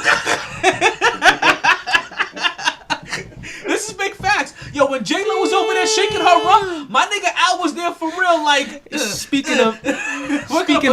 Speaking of Kyrie, look at Colin Sexton drilling a game-tying 3 in overtime to send it to double overtime on What guess you did whose last face? time. Just don't do what you did last time. On Kyrie's face. God. But this is like so. Listen, when it That game is amazing. That's why I have this love. I have this. They're about to lose And you know right what? And now. welcome Mark to the podcast. For those who were wondering that voice that just came in randomly, that is the third host of the podcast. You know what I mean? I feel like. See, and what again- did we say earlier about all the Exactly. noise? Yeah, What did we yeah. say earlier about all the noise? Oh yeah, when Mark comes in, it sounds like he's in a goddamn scrapyard. What did we say earlier? Yo. Hey, getting back to that point about the point guard, what about Dwayne Wade? Okay, Wasn't no, he the point okay, guard? so for the no. Heat? Shooting guard. Okay, so White point- chocolate. He was a point guard. When, Okay. White when he came to the chocolate. league, he was a point guard. When he was White the first chocolate. championship he won. That's point guard. The White first- no, the chocolate. first- So- White chocolate Okay, was the point that's what guard. we were talking about point guard. So this still is very much a big man's league. I actually made this point one Wing. time somewhere before. Wing. This is still like Shit, Dwayne Wade wait, needs to stay off Twitter. It's a- That's what the hell he needed to It's do. a 2 and a 3. this is still very much in a way like a big man's league. As you can see, like Yeah, watch that still it's very easy for a big man Yeah, to be be. in a few. Hold on 1 second. mute. Oh, okay. He just cut. Okay, he cut himself off. He cut himself off before I muted him. It's still very much a big man because it doesn't. I'm not gonna say it doesn't take much to be great as a big man, but it's a lot easier to be great as a big man, right? It isn't until recently, like they talk about point guard league. It's not a point guard league. It's not a point guard league because as much as we love and we revere all of these point guards since Isaiah Thomas, right? Think about how many of them have honestly won for their team. Really took their team to it. It really takes generally somebody at least big enough to be able to draw contact and to be able to absorb punishment at the rim. Hence why LeBron James has been that dude. Hence why Michael Jordan was that dude. And believe it or not, the way that Stephen Curry plays, he plays a lot inside for as great as his shot is. But remember this, for as much as people like to put Curry in there, Curry literally had to be the greatest point guard of all time, damn near. In terms of shooting. He had to break history. So let me rephrase that. He had to be. I mean, because look at Magic is 6'9". He had to be. First of all, his father was a great shooter. But let me rephrase that. He had to be he learned from his dad. He had to be a history game-changing point guard. You understand? Stephen Curry. Yeah, shooter. He's the best shooting player ever. Stephen Curry as a point guard changed the way the game is played today. You understand? He had to be iconic in his in his reverence in order to be a good point guard. But like, oh, it's a point guard league. Man, your point guards get it done.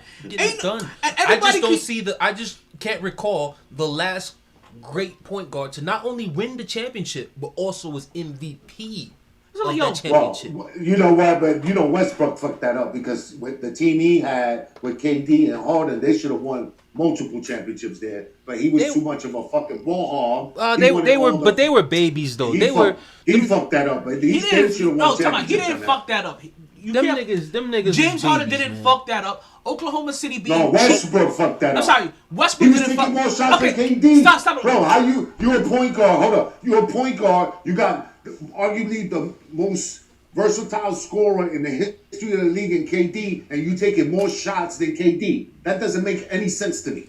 But why not KD go get the ball? When he had KD alone, they weren't gonna win. He's the point guard. He has the ball. He goes out of control. That has nothing to do with on everybody. When he had KD alone, they weren't gonna win. That's just plain and simple. They weren't gonna win when they had them alone. When he had Harden, the reason why they lost wasn't because of him. The reason why they lost is because Oklahoma City was too cheap to pay $5 million. Yeah.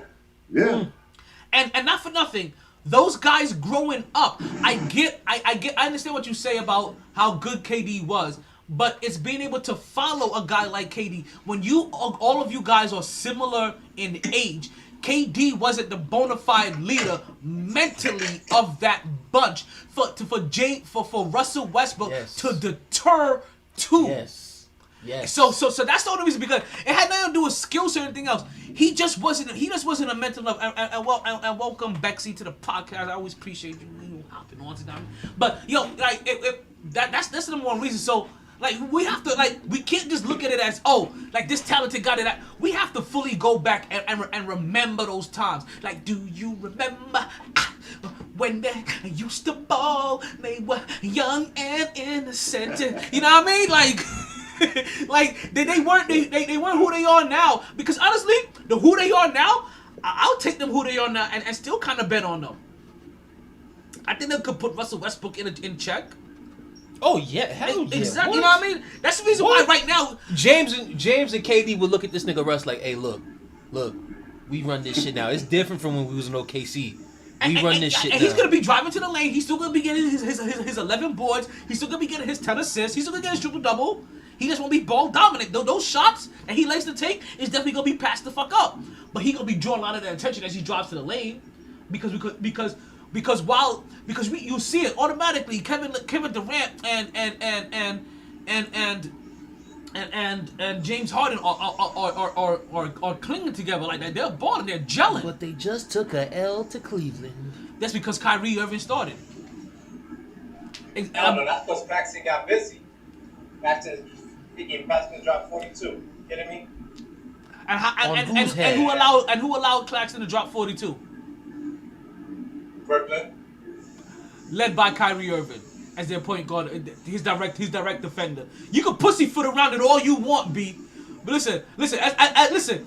As a full representative of Brooklyn, right, and the nation of Brooklyn. Don't you get it twisted, right? Not the Brooklyn team. As a full representative of the nation of Brooklyn, we gonna call out bitch assness.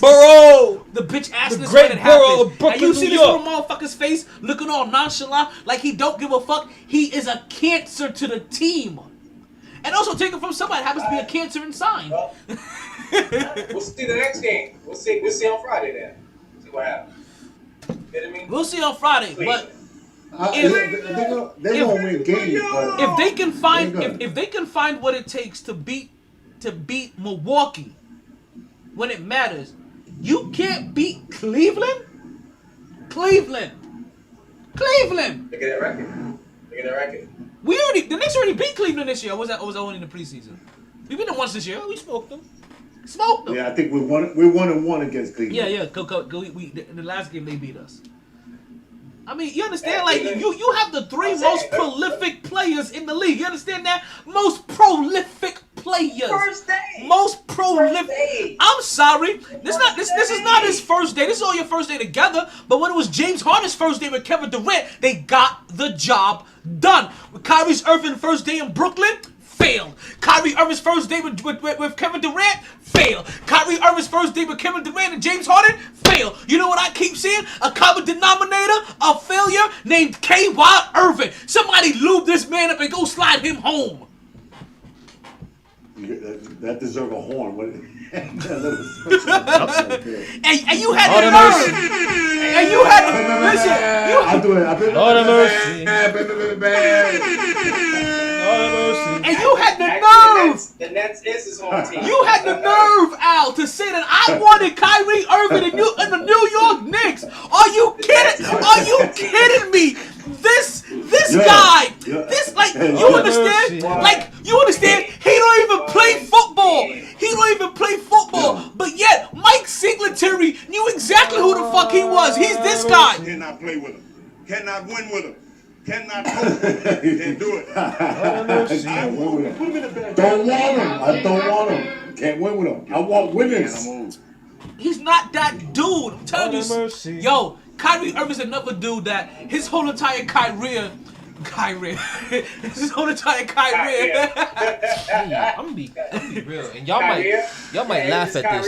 A player I wouldn't mind seeing in the Knicks jersey was what's his name from Toronto, Van Vliet. But it would have depended on how much you would have to pay to give it to him. If you was gonna have to go more than 17, 18, no. But I can understand him. How he plays the game like bull, go get it type shit, and undrafted out the muck. I watch him play like, you know what? He's earned a starting spot somewhere. So I can see at least that much of it. And the fact that it's Thibodeau coaching, so the combination of Thibodeau with Van Vliet, I wouldn't have mind seeing but that. let's not talk about born ass Van Fleet. K.Y. Irving. I'm sorry. What? You've just spent the last 10-15 minutes shitting on him. Dog, I swear to God, on this fucking podcast, about twice a month, you can count on a fucking Kyrie Irving rant for no fucking reason. It's the same shit being said over and over and over again. Get the fuck over it. He's a cancer. We know this. Move the fuck on. Let's talk about something else. Shit. You know what? Let's talk about. Let's talk about something. You know, I'm glad you said that. God because, damn. It's literally the same shit every time. You know what? There's another cancer. There's another cancer in the league, right? And it's me. I become the cancer every time you talk about Kyrie Irving. Shut the fuck up. There's another cancer in the league, right? And not in the association, but in the National Football League specifically. Your hatred for Tom Brady and your lack of respect for greatness. That's the other cancer. No, because remember I told you that there's a quarterback issue going on in the NFL, right? We talked about the Yeah, quarterbacks. I'm on your head now. We talked about the quarterbacks that are retiring. We talked about the quarterbacks that are just disgruntled. Well, there's a quarterback out there that just likes to throw shade. The GOAT? Nah, likes to The throw GOAT? shade. What about the GOAT? No. What about the GOAT? We ain't gonna talk about any curried meat today, right? What about Tom Listen, Brady? we talked He's the about GOAT. we talked about Curry in basketball, right? There's a quarterback out there that's throwing some shade. After the Cleveland Browns lost their game last week, one of their former quarterbacks decided to put in his 2 cents, let's say, and make a comment. See, you hadn't looked back yet. I knew what you were talking about. We had Johnny Manziel, out of all people, talking shit about the Cleveland Browns after they lost their game to the Kansas City Chiefs. And can I tell you, when they say that Twitter is undefeated, Twitter is undefeated. Social media is undefeated. Twitter went after him as if he was a monster back in the 1750s. Like, I'm talking about pickaxes, burning torches, get out of our town kind of shit. Like, you know what I mean? We're talking about put him on the pike, witch hunt kind of. They were like, yo, they straight looked at him like, yo, you have to, like, they were like, one of them said, you are literally trash. Like KJ, this was probably the funniest shit I saw this week. After the Macho Man shit. I was blown. I seen some of the. I'm like, the nerve. I'm like, you of all people? We talk about somebody who couldn't even remember the fucking playbook. They mentioned that. What? They were like, this is funny coming from somebody, like the first picture you find when you Google his name is his mugshot that we happen to have up on the screen right now. like, yo, Twitter did not hold. They did not hold back. Twitter fucked him in the ass hard. But see, when you're a professional troll like he is, he act unfazed. He just continued. He really did. He just fucking continued. Oh, hold on 1 second. Let's go ahead and mute Mark as he continues. The funny shit is the fact that we already know exactly who's making all that noise. Oh no, no, it's probably for a good cause. Exactly. It sounds like he's grabbing all the beer, all the bags. Yeah, like just got here. He's grabbing all the beer, and he's gonna be making his way up here in just a second. But oh no, Twitter they didn't hold back. They went in on him. You didn't remember the playbook, like how I didn't even know that they allowed you to send messages from rehab. Like,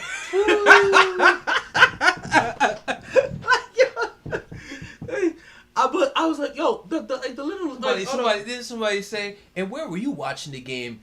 Or sitting on the couch at your mama's house eating fucking potato chips and whatnot with your feet up, yo, and he's not like, doing shit. What did he say? He's like, oh, this was 5 years ago. You would have known my dick. I'm like, no, 5 years ago we kind of knew you were trash too.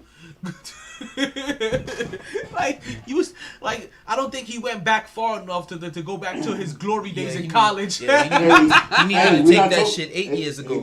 We're not talking about the upcoming game against Tom Brady and Aaron Rodgers. We will be talking about that. We will be talking about that in just a minute. Trust me, he's gonna trust me. I know exactly how it's gonna go. He's gonna spend one time talking about one quarterback because he's too busy. He can't respect greatness. So he's gonna spend time talking about the one quarterback and go talk about the other one like he's cheap liver, like he's cheap liquor. Damn, tell me how you really feel. Yo, that's what you do. I don't think I ever seen a quarterback throw a better ball than Aaron Rodgers. I haven't. I love you, Mahomes, but that motherfucker throws perfect spirals for a guy that dropped. Remember, it was between him and Alex Smith for the #1 pick. And the only reason why San Francisco's still kicking themselves. Traded our #1 pick for a fucking tight end, Doug Jolly. Okay, Doug fucking Jolly, bro. So, San Francisco's still kicking their asses for that. I feel your energy there, right? But Green Bay, I've said, and I know I said this before. Green Bay does not deserve this 30 years of quality quarterback play. Hell no. They don't deserve because they don't respect it. They don't. What do? You go 13-3, and what are you doing? You're drafting backup quarterbacks. I saw that and I'm like, oh yeah, y'all niggas don't deserve the level of quarterback play that you've gotten over the last 30 years. When Rodgers leaves, I hope you niggas are ass for the next 20 years. So, with that said, then, if they don't deserve a good quarterback. They don't. But so let me ask you this, because now I would like to go into something that you asked us. Right? This is what I want to call, like, as speaking of quarterbacks. This is KJ's quiet storm of the week, right? He has a nice little question that is sure to be electric. And he wants to know, out of these black quarterbacks, which I'm about to pop up on the screen if you guys are watching, and if you guys aren't watching, I'm about to give you that information in just a second. Who you drafting with the first pick out of these 8? Mahomes. That's not my question. That's not my question. My question is rank them 1 through 8. That's my question. Was that your question? That's my question. I didn't go by what because you look at that picture. That's easy. Who you take first? I want to know 1 through 8. Okay, who you got? That's more fun. That's more I think fun. you did say something like that. Maybe 1 through 5. Top 5. I don't. Well, listen, the whole 8. The whole 8. I got mine. I got my list right here. I go Mahomes 1, Warren Moon 2, Russell Wilson 3, Mike Vick 4, Steve McNair 5, Lamar Jackson 6, Cam Newton 7, and Donovan McNabb last. Yo, you know what? That's a good list. I wouldn't put Lamar before. Who did you have him before? I said I. So let me give you the. I know I had because you gave your list and you didn't even let anybody know who the hell's on the list. I was trying to get there. So let me know everybody who's on the list. So the quarterbacks in question. Yay! Or Michael Vick, Russell Wilson, Patrick Mahomes, Cam Newton, McNair, Steve McNair, Warren Moon, Donovan McNabb, and Lamar Jackson. No Deshaun Watson in there?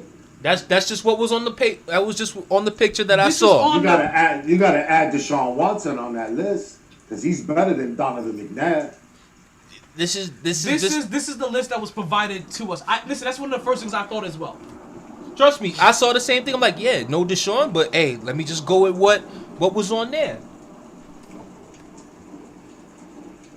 I mean, I rank them very closely to what you had said. I mean, you can't argue with that list. I'm not gonna nitpick this one thing going 6 versus 7. I mean, it's just that's a good list right there. Okay. You gotta put Mahomes number 1. Yeah. That's what I know. And you know what? And you rank Russell Wilson number 3 too. That's fine too. And I love Russell Wilson. I think he's a great quarterback. I had Mahomes number 1, Warren Moon number 2, Russell Wilson 3, Mike Vick number 4. I put Steve McNair number 5. Yep. Lamar 6, Cam Newton 7. I don't agree with that one. Cam Newton 7, and Cam Donovan Newton McNabb 8. Was the MVP. Cam Newton had a better career. I know he sucks the last couple of years, but his first 4 or 5 years, he put up numbers. McNair is 8. I mean, McNabb is last. McNabb is last. Yeah. But Mike, the thing that I have with the Cam thing though is it took Cam 5 years to get himself an MVP. Meanwhile, my boy Lamar did it in second year. But they used to kill Cam, bro. They didn't get no calls. All that fucking pussy shit. You fucking smell a quarterback. They throw a flag. They were killing him, man. The league, and they were called no flags. He got abused, brother. Cam Newton got abused by the league, and you know it. That's a fact. So his body broke down, and his body's broke down right now. So he's not what he once was. But when he was the top dog, he should have won that Super Bowl. Remember, he fumbled that game. They should have won that game. He should have had that chip right there. He gave it away. I mean, he choked it. At least he took them that far by himself. Shit, my number 1 is Vic. So it's odd. So Vic could have been number 1, but Vic just he even said it himself. He said, "I didn't take the game seriously. He didn't even read the fucking playbook." He said he was still. He didn't even study. He's like, "Yo, I didn't even fucking." This motherfucker was popping bottles. He didn't give a shit. So, ain't no so funny. And with all of that, he still throws the ball better than Lamar I still Jackson. put him above Lamar Jackson. I put him above he Cam was a- Newton, and I put him above Donovan McNabb. He never lived to his potential. He never did. And I'm glad he got a second chance. The closest he got to was that year in deserved Philly it. when he was lights out. Oh my gosh. Imagine had we got like 5-6 years of that Mike Vick, that 1 year we got in Philly. If we got 5-6 years of that. Oh, that's your squad? That's your squad, Philly, right? That's not my squad. That's what it sounded like. It was your squad. You said, I said would have got. No. So- I said, imagine if we fans, football fans, got 5 years of that type of Mike Vick that we got that 1 year in Philly. Okay. So and it would have been Mike Vick would have been talked about as probably one of the greats of all time. let's have some fun with this a little bit, right? Because to pick them all through, there's gonna be like very little nuances in between.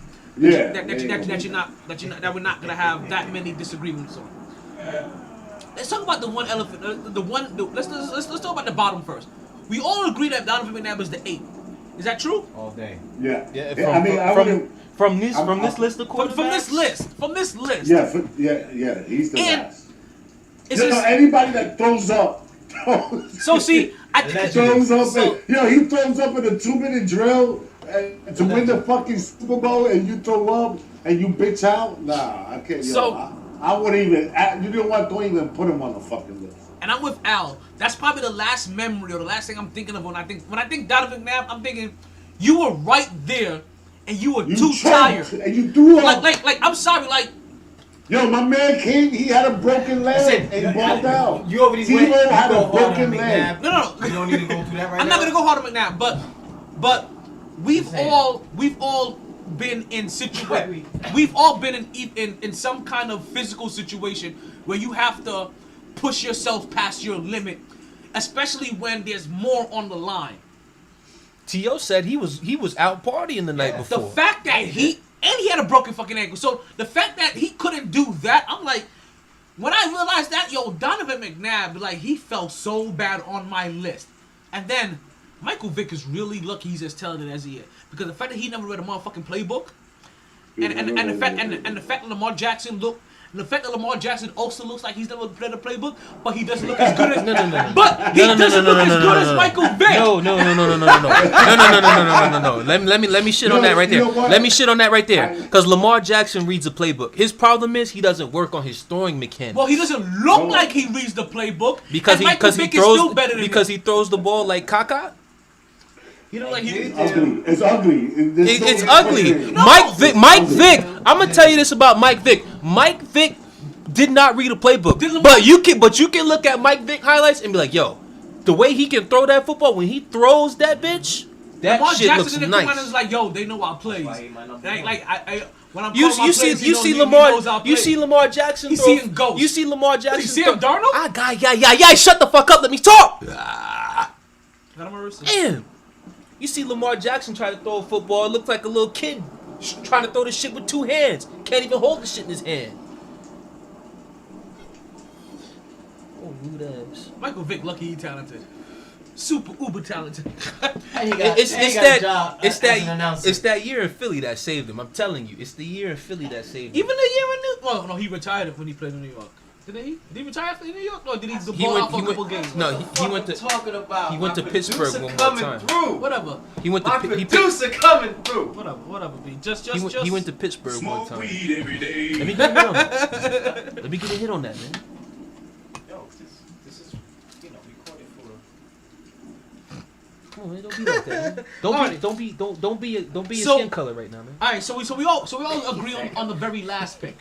So, who's your number 1? KJ? Mahomes.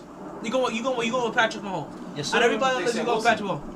They said Wilson. I said Mahomes. I don't know why he put that. Must be his list. That was him. That must be his list. Who did you go with number 1? Oh my God, this is not even a question. If you don't pick Mahomes, then you don't know football. And Mark, who you pick as your number 1? Michael Vick. Mike, he got Michael Vick as the number 1. Okay. And I got Russell Wilson. I got Russell Wilson. Like, I know what you guys. I know what you're saying. I know what you mean. What y'all saying? But I got Russ. I I know Russ has been in this league longer than Mahomes. Mahomes has been in this shit for 3 years. You guys don't know. You just don't understand how. I have yet to see Patrick Mahomes have a bad game in 3 years. Right now, I'm telling you right now. I'm telling you right now, he's gonna win 3 straight Super Bowls. Okay, can he's we about to win 3 straight. He's Okay. gonna win it this year. And he's gonna win it next year. I'm not denying That's any how of that. special he is. I'm not denying any of that, right? And you know what? And this is why I can kind of go with Mark's pick. Can we also not also agree out of all of the 8 teams that we added here, and even if we were to add Deshaun Watson and put his team on there, that Patrick Mahomes doesn't have the most talented team out of everybody here? Does he not? Oh, Give me a second. I'm asking. Okay, yes or no? I'm asking. Yeah. He Okay. came with Alex Smith. Okay, Alex Smith got that same team. Okay. Alex Smith had Alex that same Smith ain't team. here. And he got Listen, we don't care. Listen. Everybody on this list is better than Alex Smith. Everybody. Okay, Alex Smith ain't talking about here, but okay. Hey, No. He's relevant, and I'm gonna use it. Just go hurry up and finish. Hurry up and finish, so I can go ahead and shit on that. We're talking about these guys right here, right? I'm gonna use Alex Smith here. He's relevant here. Okay, you can try to make it relevant, but What were you talking about? so the way that I look at this now is like, okay, so if Patrick Mahomes has the most talented team, then I put all of these quarterbacks on the most talented team, and I start thinking to myself, could they do what Yes. Patrick Mahomes did? Yes. That's And how yes, I, Michael, that's how that's and exactly yes, how I was and that's why I thinking. said I can fuck with your Michael Vick. Yes. Right? I get it. Obviously, this is Patrick Mahomes' team. He has the most talented team. We see what he's actually done there. I think That's what Russell I was Wilson thinking. can do that same thing as well. Now, take the person with the worst team out of this list. Who do you think would have come out the best? The worst And- team. Well, first of all, who had the worst team? Is it Cam? It's Cam. It's Cam, right? He had the worst team? Well, And with Cam- Steve Smith and Cam- No. Vic's Falcons. Vic's Falcons definitely had the worst team. On this list? On this list? On this list? Yeah. Oh yeah, Vic's Falcons. Bills Falcons? Vic's Falcons for sure. Vic's Falcons for sure. For sure. Okay. Who you have, Roddy? He didn't have Roddy at that time. No, so Vic's Yeah, Falcons. Roddy, what? So, could they have done the people that you have as your could they have- Wait. Did you say the Falcons? What about Seattle? Russell never had anybody. Maybe 1-star receiver he's ever had. DK Metcalf. This is his second year. But that's He the was story. rookie But that's the last story year. receiver. Hey, don't sleep on Baldwin. Baldwin was nice. Ah. Baldwin was alright. He was Shit, they won nice. Super Bowl. Baldwin Fuck. was a good fat. Obviously, he won the Super Bowl. Don't. You know what Baldwin don't was? sleep He on was a him. good PPR fantasy wide receiver. That's it. So He gets you points He was on your good. fantasy football team. no, because a lot of these guys, even with their worst team, Russell Wilson took his team to the Super Bowl. Cam Newton took his team to the Super Bowl.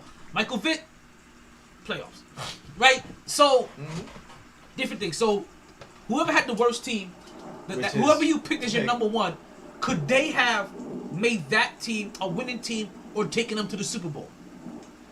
I say yes again when it comes to Russell Wilson, and that's where I get it from, and that's why I give him the edge over Michael Vick, definitely. Oh. Now Cam. And Pat. Now, Patrick, I'm I'm sorry. giving him. I give him the edge He's over. your number one. I give him. You I give him give the edge over Patrick too. I'm getting there. I'm giving. He gets a Okay, bona yeah. fide edge over Vic, but then this is where also he gets to creep over. He gets to creep over Patrick, but also I'm not doubting that Patrick can do it either.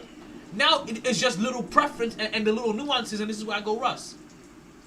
You know, and plus the long, Pat's still going, and he's gonna still go. He's like the Energizer Bunny right now. Oh, he's 'Cause gonna keep ball the going fuck out. and He's going gonna- and going. If he has Indy Reid, he's gonna ball the fuck out. you know already they like the next Listen. Brady type shit. Listen, Like, Andy it's easy. Reid took the regurgitator to the goddamn playoffs. Right? He gonna do. Listen, Andy he Reid helped. has 3 of these niggas He that he got helped to the Michael playoffs. Vick resurrect his career. He gonna win multiple with Patrick Mahomes as long as they stay together. We're not denying that at all. Will they get past Buffalo this week? But We gonna see. Patrick Mahomes. Hey, It Buffalo sounds- gotta it get sounds beat. like They you're gotta get discrediting shot. him. Buffalo is No, no slouch yes, you team. are. They're gonna, I said- Casey's I gotta understand. Be at their I best to honestly beat just Buffalo. said Buffalo ain't no he slouch can- team. The same team that I said that Russell Wilson can take. I said that I have no doubt that Russell Wilson can take that same team to just as far as well. But I don't literally think, just said that. But I don't think it could be to the level. I didn't that say Patrick Michael can Vick do to it. take him there. I literally put them on same par. Like I'm putting them on par. It's little nuances, and I just said his preference and nuance. How am I disrespecting him? Yes, you're. I think And you're using all this other stuff to second, discredit what Patrick Mahomes doing. Because at the end of the day, Patrick one is second. the I gotta one. take a quick timeout. I love how you have to take your quick timeout after you make your point. Because I have to let everybody know that Podbean is about to cut us off. But don't you worry, if it cuts us off, we're gonna come right back on the air for the last hour of the podcast. You just guys make sure that you come and get us right back. You have a little less than 2 minutes to go ahead and start continuing this point. That's what I had to get out to let everybody know that we're not leaving, but based off of Podbean and where we're being followed at right now with our interacting viewers, we're going to be disconnected for a little bit. It has happened to be bad timing. Don't take it so sensitive. Don't take it personal. That's what I remember from that song. I don't know. Hey, gentlemen, with that said, man, I got to get my ass to bed, bro. Because I got to work tomorrow, so... I know that. I'll go Jets. Yo, tomorrow, next time we're going to be discussing the trade that the Jets got Deshaun Watson. Yeah. It's already done, bro. It's already done deal. It's a done deal. Listen, I hope it happens. Before you leave, let the people know where they can find you at again. Yo, come check me out. 4397 North State Road 7. That's Lauderdale Lakes on 441, 2 blocks south of Commercial. Come see me. 954-484-7700. And what's the name of the company? Freedom Tax. Freedom Tax Service. That's where you guys get your taxes done. And remember, tell them that MyT Sports sent you, and there'll be a little cash in there for you. Guys, we're gonna be cutting. We're gonna be continuing this podcast, ladies and but you're gonna hear this cut off on Podbean in just a moment. But don't worry, even though it's gonna be cut off on Podbean, we will be continuing. While that happens, I'm gonna play a little quick commercial, and we'll be right back. We're gonna play Mark 350's Energy. I think I likes that.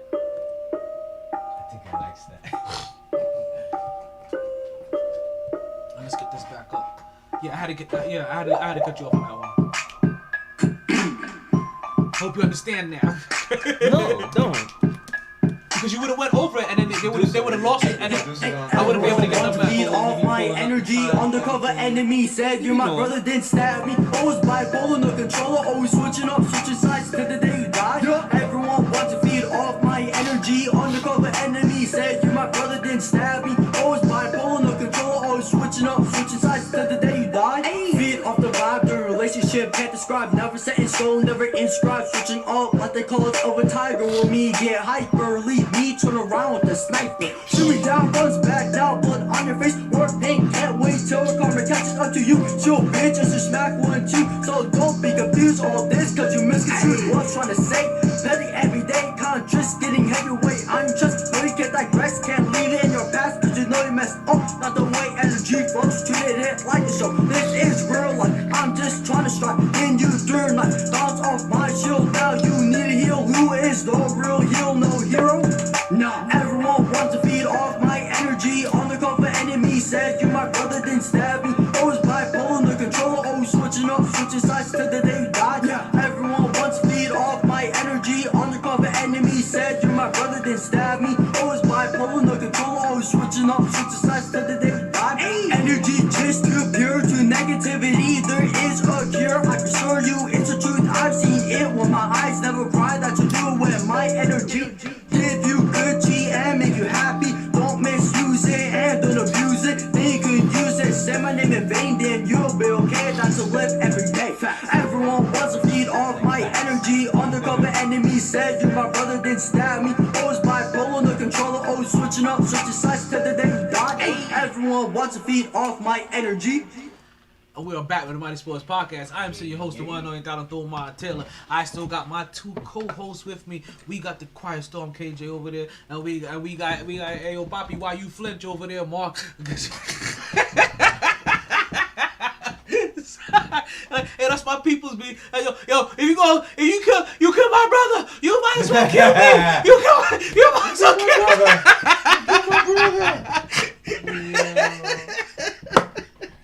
I thought you were gonna hit him with $5. I already walked your ass home. Oh shit. Oh man. So, KJ, before we had to make sure that we were continuing our Podbean platform, you were making a point about Russell Wilson and Patrick Mahomes and the way that you thought that I was disrespecting Patrick Mahomes. Now I know I said like I was apologizing for cutting you off. I'm apologizing for cutting you off before you start, so I can say what's up to Chill Will as he joins the room. Free Chill Will. Yo, you drop takes, don't you? You drop takes, don't you? Free Master Clark. I'm feeling Chill Will because. All right, KJ.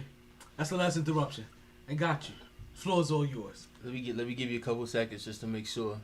Alright. You gotta stop cutting me off when I'm on the phone, man. Put me on silent, man. Dog, we ain't doing that, man. Background, man. We ain't doing that, man. You don't understand how you sound, B. We're gonna let you hear it one day. Like I'm okay. It sounds loud and bad in here. Imagine if you have your headphones on and all of a sudden you hear. While you like, come on, like B, like come on, man. Like, no, like, because let me produce. Like you said, I produce. Like I'm trying to produce over here. You know what I mean? I'm trying to get the jello put it in. Grabbing some wings, man. Grabbing some wings. Yeah. Here he go. Chill Will just called into the podcast. What's going on, Chill Will? Yo, hey. What's going on, Chill Will? Alright, so I'm trying to get it. Gotcha. KJ. Okay, I'm good now. So the quarterback. My bad. Chill, talking, so I didn't want to interrupt. But yeah, like I was saying, Go ahead, my bad. You good, Chill.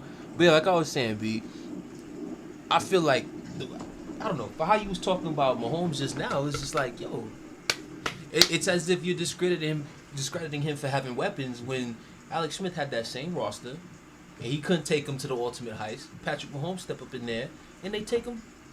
You see where they at now? It's all another stratosphere. So it's like, I get what you're saying in terms of Russell could do that and whatnot. Yeah, he could do that, but it'd probably be a different way from Mahomes doing it that would just be like that one game. You talking about one game? One We're game. not talking about one game. That's what it says. Okay, no. This isn't one game yet.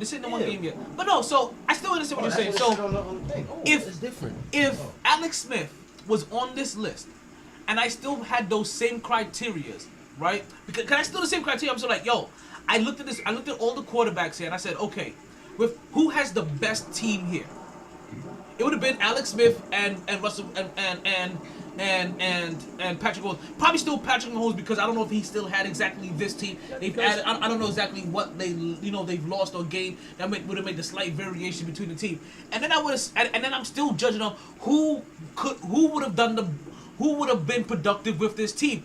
We've seen Alex Smith. Is Alex Smith comparable to any of these quarterbacks that we think that we have on here? Then. He was bad with KC.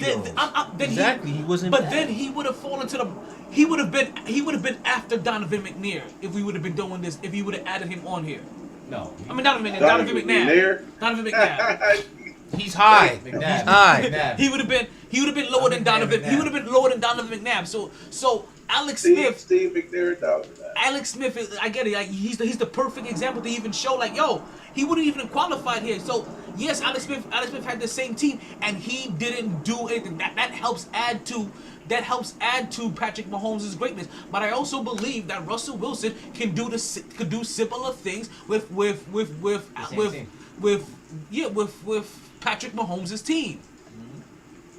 And I think the person that would be least successful with this team would have been Donovan McNabb, because Donovan McNabb would have ran out of gas with his tired ass. All right, let's fill in Chill Will. So Chill Will, there's a list, right, that I saw on Twitter.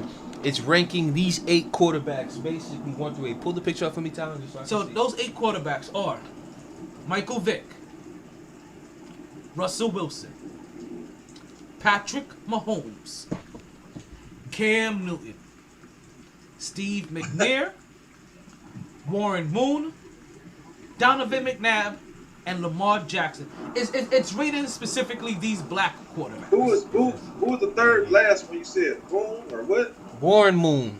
Last name Warren Moon. Oh, he at the top. So yeah, see. All right, so chill. No, chill. Let me let you know what my list was. I'm gonna be sharing these as well. I'm gonna be sharing this list as well in just a second. And then I'm gonna give you, and then it's also gonna have my ranking decided as well. Just to let you guys know. So yeah, chill. Who I had 1 through 8. I have Mahomes 1, Warren Moon 2, Russell Wilson 3, Mike Vick, Mike Vick 4, Steve McNair 5, Lamar Jackson 6, Cam Newton 7, and Donovan McNabb 8. I think those three are solid. What? 6, 7, 8. You put Donovan McNabb at the bottom of all of them niggas? B, who I'm gonna put him over? You know what, Chill Will? Who I'm gonna put him over? And actually, that's rough. We all did on the podcast. Trust me, Chill. When I finished, I couldn't believe I had Donovan McNabb 8. Because actually, real talk, he was someone that I respected playing the quarterback Listen, position. as soon as I heard his name, but I knew I was putting him 8. But real talk, I look at the others. I'm just like, damn. Can I really put him over Warren Moon? Could I put him over Vic? Cam Newton. You could put him over Cam Newton though. Yeah, you could. Yeah, no, real talk. You could switch. I could switch that. The real talk. The only thing. Newton probably the worst out of that. I swear, the only thing that let me. Jackson ain't that good to me either, man. I'm sorry. Real talk. Real talk. Dead ass. The only reason why the other two are even over him is because they have an MVP. So clearly, you get it. You got an MVP. You clearly had a year where you was balling the fuck out. Got you. And then McNabb, so McNabb. Best years? Not best years. We talking about basically throughout their careers, 1 through 8, and just what you saw on the field from them. What you got? Hey, look, trust me, McNabb. McNabb higher than McNabb had a way better career than so far. Lamar Jackson, Cam Newton. He's rival Steve McNair. He had a better career than Mike Vick. Think about it. It's a combination. It's career. It's skill wise. Just basically, if you just want on your team, how would you rank them 1 through 8? But like I said, I can't knock it. Because I watched McNabb. I'm like, yo, McNabb took these Eagles to 5 NFC Championship games. He was better than Mike. He was better than Mike Vick though. I'm sorry, y'all. Y'all killing me. McNair is Steve McNair and Don McNabb better than Mike Vick. Cause that. It wasn't his fault. I mean, to some degree, that last one. But some degree, he could have won something. He could have won. That's why I'm just talking about pure quarterbacks. Michael Vick couldn't throw, man. Lamar Jackson can't throw. I ain't picking him. Cam Newton can hardly throw. These niggas can't throw. McNabb was a passer. So if you want to build a team, you're gonna take McNabb first overall. I mean. It's hard not to take McNabb. Or Steve McNair, he was a baller, bro. It was not his fault. He lost his he was a baller. B, trust me, that's why I put Steve. I got Steve McNair 4. Oh, okay, good. I do. Right. Actually, we all got a different list. We all got a different list, which makes this a good list. What's your list, D? What's your list? My list? Okay, so at 9 I got Donovan McNabb as well. Like we completely disrespected Donovan McNabb on this podcast. Listen, and the thing is, I didn't put him last because I don't like him. Like I love McNabb. I feel like all these other niggas. I put him last. I put him last because he lost his breath in the biggest game of the moment. Like he couldn't push through. Yeah, see, he put him last. He put him last because he pegged. What about Vic though? Hold on, that's bullshit. That's bullshit. What about Vic though? Hey, if you think, what about Vic? If you think it's bad that I got Vic at 4, wait till you hear somebody else's list and where they got Vic at. Okay, so I got Cam Newton 7. The thing was, I thought it was one game. No, that's why I messed up. The one game was. See, I thought for one game. That's different. That's why I picked Vic. That's a different thing. I was like, yo, we had the way they played this today. We do have to get past this list eventually. So the way they play the game today, Vic will be like, yo, he's like Kyler Murray on steroids, like. Because he could throw the ball and he could run faster. So if you're looking in the chat, Will, I actually shared my list, so I don't have to go back. Yeah, but you probably drive. Okay, so I'll finish. Everybody share their list, put their name by it. So I got Donovan McNabb. Oh, see that shit. I got Donovan McNabb. I'm last. Number 7, I got Cam Newton. For 6, I have Lamar Jackson. For 5, I Ooh, have... I want to fight. I wish I had your face right now. You got one more at 6. I got... Oh yeah. my See, God. yeah, you disrespectful. What? You're disrespectful. Lamar Jackson at 6? You said Warren Moon. I didn't say Lamar. I said Lamar Jackson at 6. And where's Warren Moon? No, who's Warren Moon? Lamar Jackson at 6. I ain't get to Lamar Moon yet. You got Warren Moon. I got Lamar Jackson at 6. I got Mike Vick at 5. That's a different list. I got no. Well, maybe it's a list. This ain't the same list. Are you reading this? What I'm reading? Yeah. In the This shit chat. looks all funky. Yeah. Cause I didn't put the parentheses on the second time. So then I have so I got the 5. At number 4, I have Donovan McNair or Steve McNair. I'm tripping. At 3, I got Moon. Pretty sure I got Moon at 3. Okay. Wait, where's Moon? Yeah, Where's you Moon got at? Moon Where's at 3. where the fuck? I I see can't even where see. you at now. I got Moon at 3, You and got then McNair at 4. 2 I got Mahomes. At 1 I got Russ. See, because I thought you had Cam at 2. I was like, yo, what's going on? Yeah, Russell. I was like, what's Yeah, he got Russell over I Mahomes. got Russell with Mahomes. He doing that just to be I can't argue annoying. with that. He doing that I just to can't be argue with annoying that. and They've been doing it stir the long. And pot. then because everybody was And going I- Mahomes. That's what it is. I can't. Exactly. It's like Mahomes, if you... Y'all said something, though. Y'all mentioned something about the weapons in Kansas City. I don't think he really got... He got speed. I don't think he got... If y'all can consider Yeah, he that got one, because speed. really outside No, you're right. He got speed. outside of Tyreek, he got an ass roster. Well, I asked him. Outside of Tyreek. Well, I asked. Cause he be saying that Kelsey, he got he be Kelsey. Kelsey, my bad. That's the Cause he's saying that Mahomes got too much weapons, so like I it didn't knocks him down. I didn't see Mahomes had too many weapons. He did. Got more than Russell. Okay. Russell Wilson. Okay, got way more. I tried to weapons. find a common denominator. So the first common denominator I went to go look for, who has the best team out of all of these players? Throughout their history, who had the best team? So then whoever had the best team, I implanted every single quarterback on that best team as my first common denominator to see who can go, how far could you go with that team? Got you. And then I took and I looked at the worst team and I looked at and I kind of thought who can go as far with that team. So that's when I said about the weapon. I'm not discrediting his weapons. I judged everybody based off of his weapons. Roger that. I'm with you now. And the one thing about Donovan McNabb, as much as I love him, but if I give him his weapons, I still don't know if he can keep the fuck up. So that's why Donovan McNabb fell all the way down. I'm like, you're gonna end up like they're gonna want to go 100 miles an hour, and you're gonna be thrown up on the sideline because that's the last image I have of you in that scenario. And it's harsh, but that's what I have of him. I'm not taking anything because I'm not taking anything Patrick Mahomes. Like I said, whatever good I'm saying about Russell, I believe that Russell Wilson can do exactly what Patrick Mahomes do with that team, and vice versa. Like they can pull each other's, they can walk in each other's shoes. I don't think everybody else can walk in their shoes. They can definitely walk in each other's shoes. Michael Vick ain't reading up of his goddamn playbook, and we see what he did with Andy Reid. Like he was explosive, but you still gotta get your shit together. And Lamar Jackson is his goddamn little brother. I just really think, and the one thing though, I really so think Cam. Warren Moon is at the top of that list because I'm gonna tell you why. Warren Moon was all those guys back in an era where they didn't even run this kind of offense. But y'all know Warren Moon had wheels too. Yeah, he had better wheels than Patrick Mahomes. As far as running, he was he was just either just as fast, just as crafty. That motherfucker could run. He wasn't. You know what I'm saying? But he just never did. He never did because he was such a great passer. He was one of the greatest passers in the NFL. So it ain't like the Mahomes can throw the ball better than Warren Moon. No, I've seen Mahomes have some struggles reading defense and throwing the ball. It's just he crafty. He know how to get out there. If he can't figure it out, he know how to get out there and make a play. Kind of him, you know what I'm saying? He's kind of like Big Ben 2.0. You know what I'm saying? He's just a better Big Ben. But Warren Moon was a flat out. He was like shit. He was like Tom Brady. You know what I'm saying? But with mobility. And if you give him Kansas City and that offense, Andy Reid, oh my Lord. It's undeniably he would have ended up being the best quarterback in the world.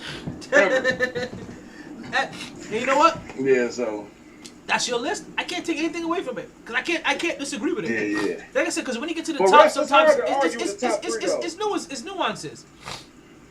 Yeah. It's hard to argue with that. Moon, but I'm just going off what you said when you take those each guys off of take Kansas City and then implant different quarterbacks and see what they do.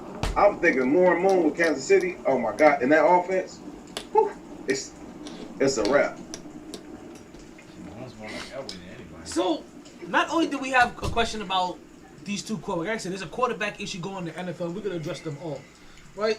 But there's also still a debate that if the coach made a dynasty, or if it was the quarterback. This was not one of the topics that you wanted to bring up, KJ, during your quiet store. Why don't you have this another electric topic? Because you see what the last one did to us. I mean, I only brought this up because I'd always went back and forth like, damn, is it really Brady? Is it really Belichick? But one thing I always hear, like, I had a time I was leaning more towards Belichick because, great coaching, all of that. And then I remembered being a player and shit. I'm just like, nah, I gotta go with player. A coach, because I tell people this all the time. And I was kind of going with this with you because when it seemed like you were discrediting Mahomes, I was like, listen, for as great a coach can be, the best that he can do is put you in a position to succeed. You still have to go on that field and make the money. You still got to go out there, make the throw, put the team in the correct position and whatnot. And then on top of that, what really stirred it is when I heard someone, I was listening to a podcast and I heard a player who played for the organization literally said, oh, Brady ran everything. Brady ran everything in that shit. And then on top of that, that same player said, because he was asked the question, so he was like, hey, listen, so Belichick say something to do something and Brady say something, who you gonna choose? Oh, I'm going with Brady. And then he was like, why? Throw me the ball. No, not even that. He said, us players, we respect and listen to more of who we in the trenches with. And you see what Brady's doing now and what Bill did. So personally, me, it's more player than it is coach in terms of great dynasty. So you don't forget what you were trying to say. So you can write it down real quick.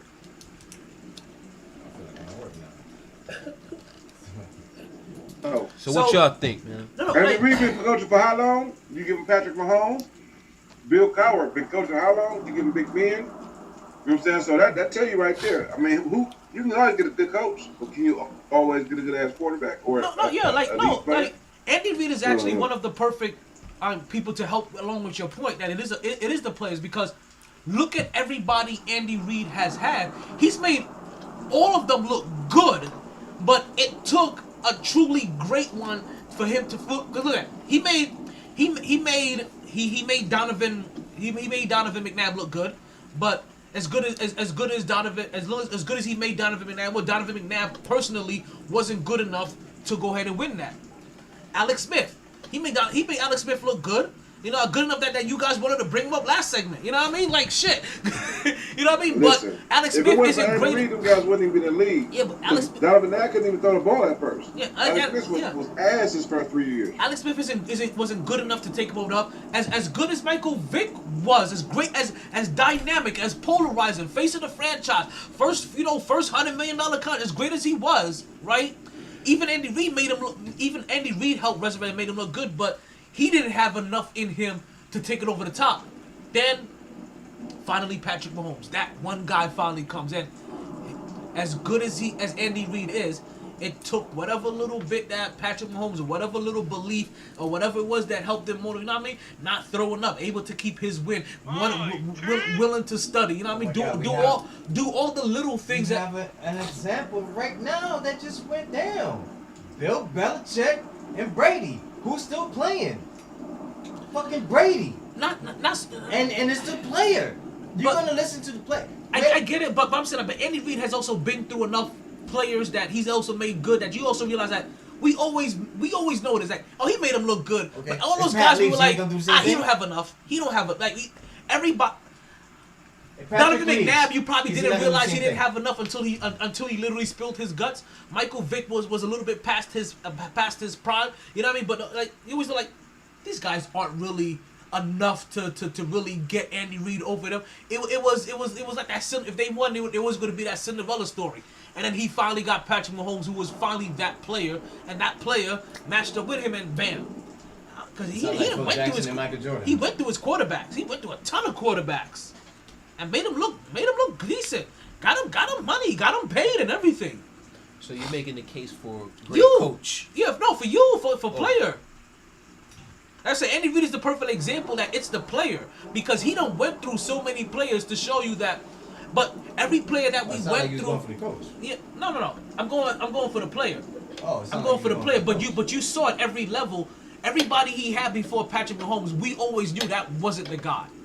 We've always known that. We always said like they we always knew that in those scenarios, like they're good, but this is more coach than player, and he really needs that player. Like, he's making the players look good. When it came to Patrick Mahomes, like, as good as made Patrick, but it was still Patrick Mahomes that helped get him over that edge.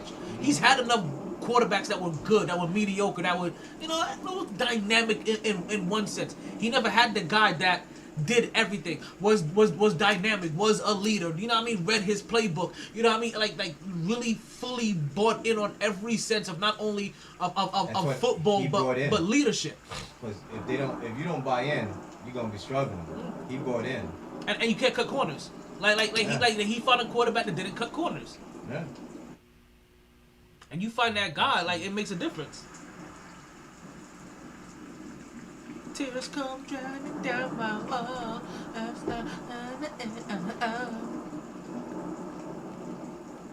So?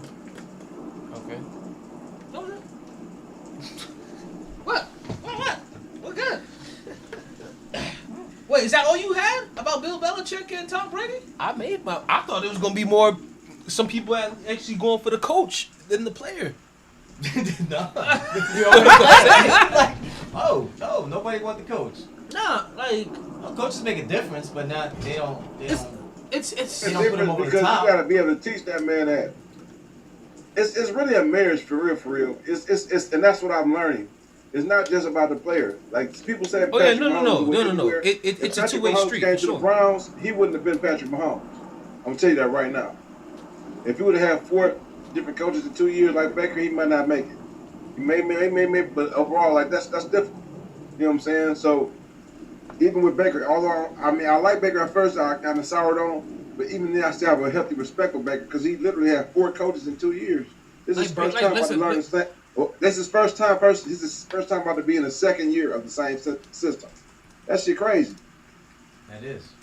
That's insane. Baker would have been taking those seriously. And then you see with him the improvements he made especially after Odell left, the last 10 weeks, he threw 2 interceptions. So y'all gonna trade him? So it's like, damn, his first year in the rookie, he broke the rookie record for touchdowns. So he out of 2 out of 3 years, he been good. So you gonna trade him? We definitely not trading him. We're gonna pick up his option probably, and we're gonna see if he's legit. And then he's gonna give him the money. Exactly. Because you can't, you know what I'm saying? And this is the worst year to be fucking around with that because you got Zach Wilson, you got Trevor Lawrence, you got the boy from South Dakota. I don't know. They say he's good. I don't know if he wins, then we fuck. You know what I'm saying? But overall, you got Trask. I like Trask. I don't know how y'all feel about Trask, but that boy Trask from Florida, I think he's legit. I love Trask. You got Mac Wilson. You got. I like him too. From even Tennessee. Even from Tennessee. Like if Tennessee. I'm gonna tell y'all something. If Mac Wilson fuck around and get to New England, it's gonna be a problem. Because he's gonna drop. People ain't give him his love. If Mac Wilson because he ain't that athletic.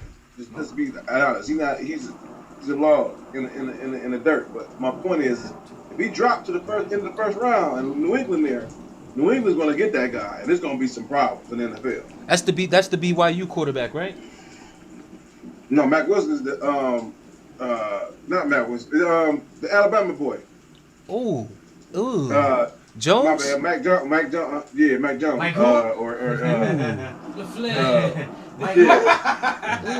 boy from Alabama. Zach Wilson. But the boy from Alabama. Yeah, Mac. Mac Alabama Jones. quarterback. The Alabama quarterback dropped. Mac Jones or whatever the fuck his name is. Yeah, Mac Jones. If he drops New England there, they're back gonna on. get that nigga. I guarantee you. It's gonna be a problem for the league. That nigga gonna be good. Yeah, he's gonna be nice. He's gonna be real nice. So that my point is that you gotta go to the right place. It's just not about. And so at the point to where Tom Brady got coached up, is he Tom Brady? Yeah, it's good, but If Tom Brady goes to the Cleveland Browns, he's not Tom Brady. So the coach has something more, like it's there. It's almost just as important. Oh yeah, You know no, what I'm saying? the coach is just important. Because like I said, the coach got to put you in the position.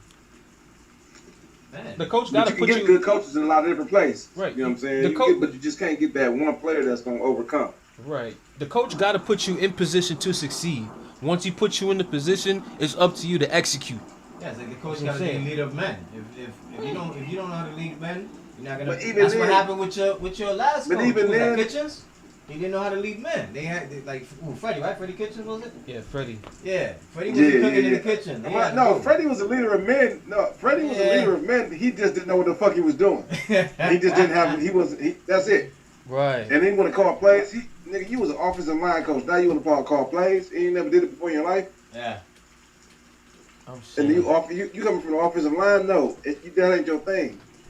And then on top of that, he would just, man, they would say, they would put a game plan in. And at the end of the week, whatever his name is, Van Pelt, whatever the offensive coordinator's name was, after Freddie left, he was like, on Sunday, he would just throw the clipboard behind his back. Say, fuck it. I'm using this card. And then just started calling random ass plays. And they're like, what the fuck is going on? You know what I'm saying? So he would talk about collaboration, doing all this, but he did everything Stefanski actually did this year. But and you see the result. Chill. Quick question: what you think? Trade Odell or keep him? What they gonna do? Ooh. Oh man, that's a rough, fast question. Because personally, I would trade him. Because I'm gonna tell y'all something. I've never seen a wide receiver. This is a golden age of wide receiver, nigga. It's so many wide receivers. These last 2 to 3 years. Yeah. The wide receivers, this is unprecedented. This shit is ridiculous. You getting wide receivers in the 3rd round that can be a fucking Pro Bowl talent.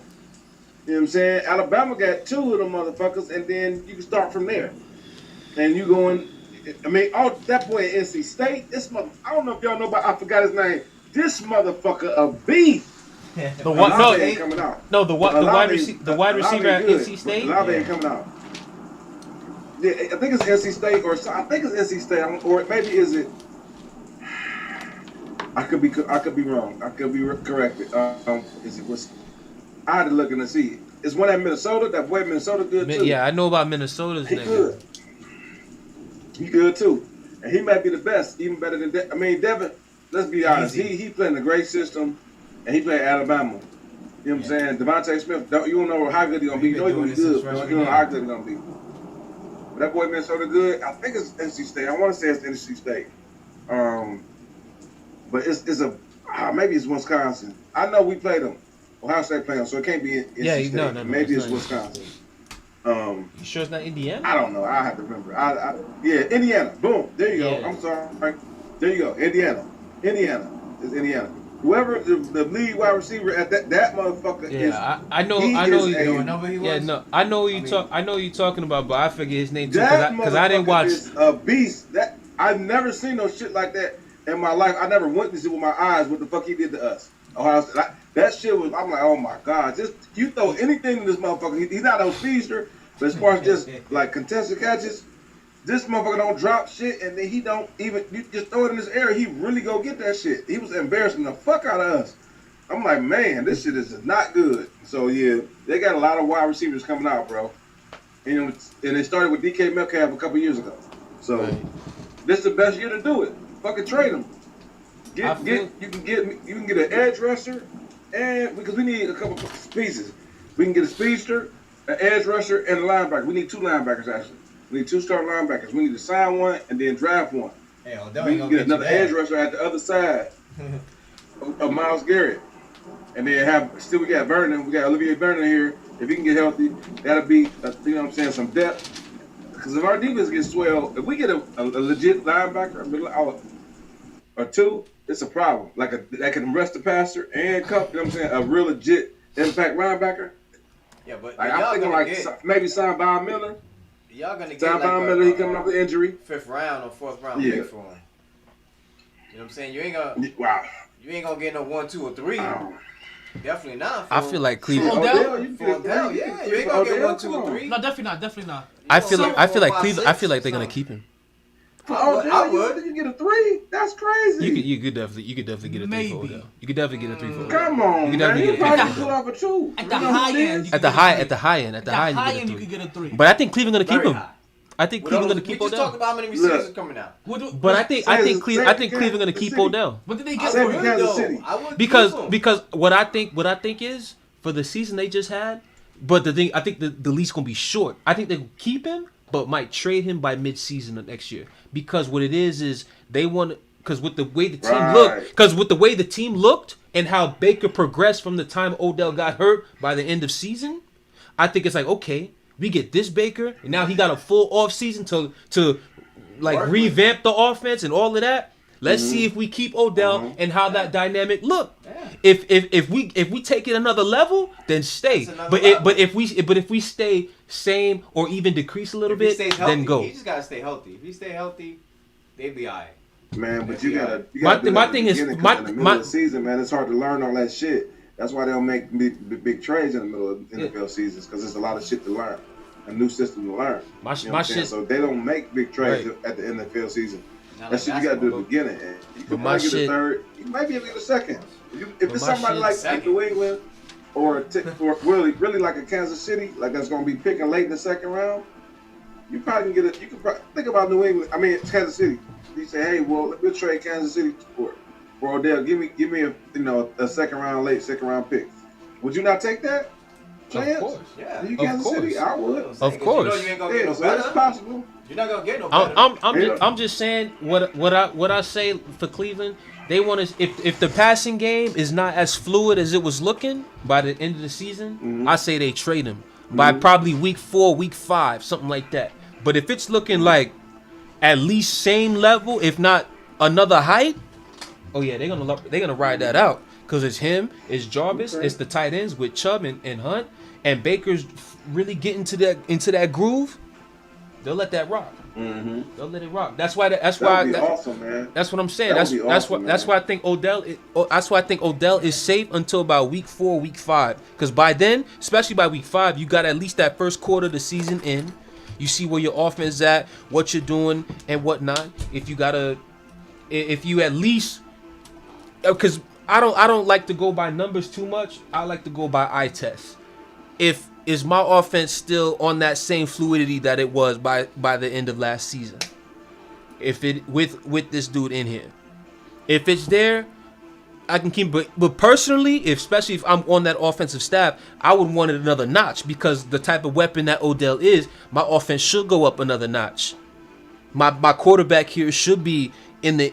I mean, even though we all know that offense gonna ride that run game, but with Odell in there, my quarterback should have at least 32 touchdowns, 7 interceptions come next season, with over 4,500 yards. If we being real with that weaponry at the pat to be able to throw to it, Odell, Jarvis, Njoku, who's the other tight end? Who's the other one? Who's the other one? Oh yeah, Austin Hooper, and then even the two running backs can catch out the backfield. So with all that, Baker should definitely throw for and have another offseason to learn the offense. Baker should have like 33 touchdowns, 7 interceptions, 4,600 yards passing. So for sure. So yeah, so Odell's looking good. Possibly keep him, but possibly even keep him on the show. It's iffy depending on production. Yeah, it depends on production of not only him but the offense. Well, how smooth the offense is. How smooth the offense looks. So since we're making predictions of the future and how teams may look in the future, let's break predictions of the present. There we go. Let's talk about the games that we have coming up this week, right? Because we only have 2 games left this week, right? Basically, the conference championship game, the NFC conference championship game, the AFC championship game. They're both going to be going on. We're going to start off with the NFC, when we have the Tampa Bay Buccaneers going into Green Bay, taking on the Green Bay Packers. Folks, who would like to start this one off? I think you guys already know where I'm going. I guess I'll start it off, because I think you guys already know where I'm going. I'm going with Green Bay. I'm going with the walking goat, that bad man, as they like to call him, Aaron Rodgers himself, Mr. State Farm. You know what I'm saying?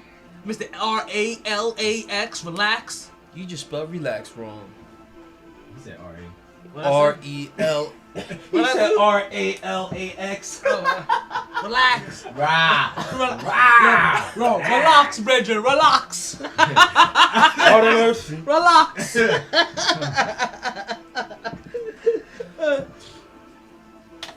I'm going with the man is Aaron Rodgers. Over the GOAT, Brady. Whatever. To play at home. Oh no. All right, so Mark, so you're speaking up. So we'll let you go next on that one. I think Thomas is a spoiled brat.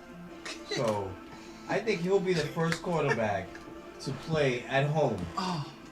Like no other team has made the Super Bowl in their home stadium. Shit, if anybody could, he could. Exactly. That's how spoiled he is. So I can't. I have to go with. I gotta go with him, man. Because he's spoiled. How's he spoiled? He is spoiled. I like that. I like that philosophy. He's spoiled. How's he spoiled?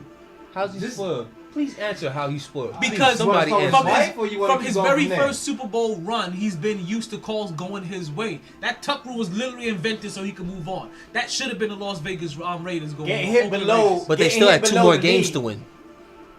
They still had to win 2 more games. Past there. They gifted him that. But they still had 2 more games to win. And it was easy. And there was still that overtime to play. How come the Raiders couldn't stop him in overtime? It was not a call. That's too bad. Yeah, it's too bad. Yeah, he's used to it. Yeah, he's used to NFL bending over for him, like Spygate, Deflategate, all of that stuff. Like he shouldn't even be in the league anymore.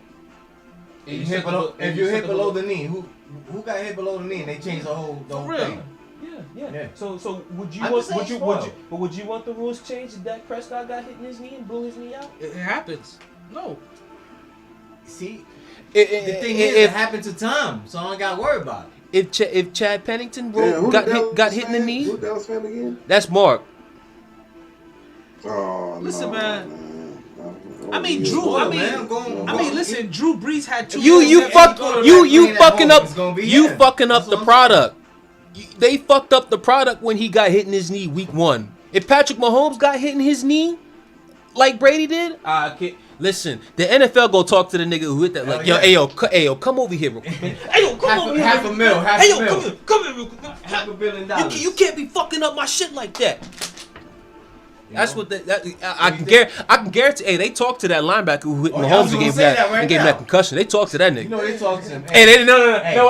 I saw a tweet. They say, hey, next time they call Fred Warner over for a COVID test, and they had him strangled up trying to stab him. I said, yeah, son. You can't be fucking up the high quality niggas. So who you going with? I'm taking Green Bay, man. I made that mistake last week. I'm not doing that again. I can't do that again. I know that's Brady. I know Green Bay gonna win. I know that's Brady. But Brady's just spoiled, man. I know. So you going with Tampa Bay? Yeah, I'm going Tampa Bay, man. I know that's Brady, son, but the automated pick of 6,000 also went with Tampa Bay. I know that's Brady over there, man. But pick. That's what I didn't get her pick. I'll get her pick later. It's already passed. Chill, Will, who you got? Man. Who you got, Chill? That's hard, man. I've been thinking about this shit all week. Like, for real. Trust me, me too. Go Green Bay. I don't know, bro. That's hard. And I typically, traditionally go with the more complete team is Tampa Bay. So I would say Tampa Bay, but it's hard to go against Aaron Rodgers in this situation because it seems like he got something to prove. I know. Tampa not blasting that ass like they did in Week 6. They're not doing that shit again. But Brady, but I'm gonna go with Tampa Bay because they hot. They're the hot squad. And Tampa, and they feel like it seems like they done figured this shit out. They getting everybody incorporated, and it's hard, man. Think about what this motherfucker got, man. He got if you give him a running back, I can't say for that. He's an older version of himself. He remind me, fuck him. They still haven't used LaShawn McCoy. But for that made me a Corey Dillon. Remember Corey Dillon went to the you know what I'm saying? He was a little bit of shell of himself, but he still was good. Mm-hmm. Yeah. You know what I'm saying? And but damn, man. But I think about what he got. He ain't never had this shit, bro. Like this is amazing. He got 2 Pro Bowl wide receivers. 3. Well, maybe 2. 3. Yeah, you're right. 3. And then you got he could possibly have 2 Pro Bowl tight ends because And well, he could have 3, but one got hurt early in the year. I was counting them two as receivers. Right. Okay, This shit is so amazing. okay, This shit is amazing. That shit is awesome. it's like one of the most stacked teams ever. They can't play defense though, bro. They can't play defense When though. he That's hot the like thing. this, they hot. I know, but they Who can't? I mean, I'm saying the Brady and them, they can't play defense. But Tampa can though. They can play defense. It's just the thing is, Rodgers already seen the best defense he was gonna see, and you saw what happened with that. But the thing is, man, if you guard that motherfucker, Devontae Adams, I don't give a fuck, double triple team him. Let the motherfuckers beat you. They got a chance, man. I'm telling you. If they get a game plan to stop that motherfucker. But their DBs can't hold up like that. Don't let last week fool you. Tampa's DBs, they can't hold up like that consistently. I've seen them niggas get torched. No, especially if that. It's Aaron Rodgers too. Yeah, especially. But think about it. It's like I'm just talking about the totality. It's still Tom Brady, big dog. I know Aaron Rodgers is good, but it don't get.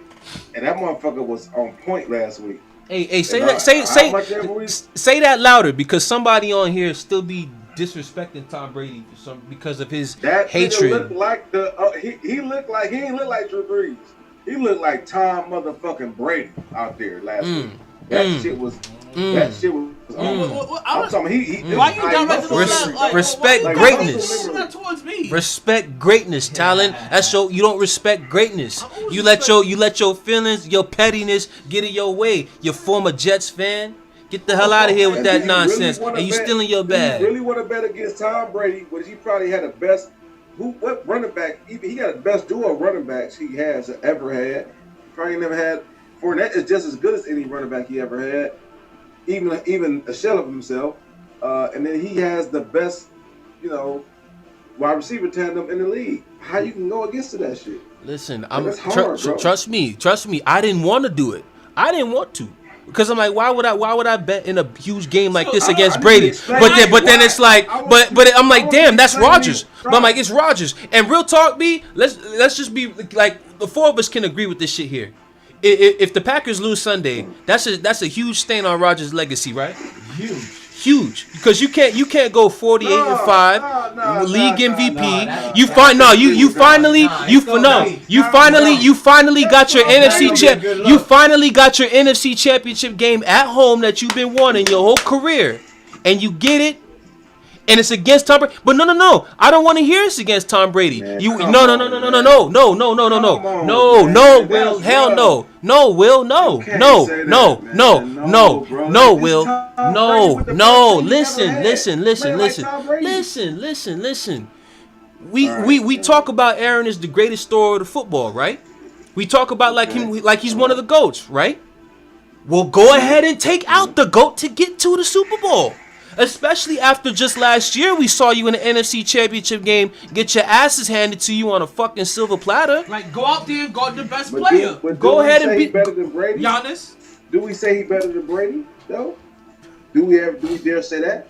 In terms of throwing the football, yeah, he's better throwing the football. And accomplishment wise, nah.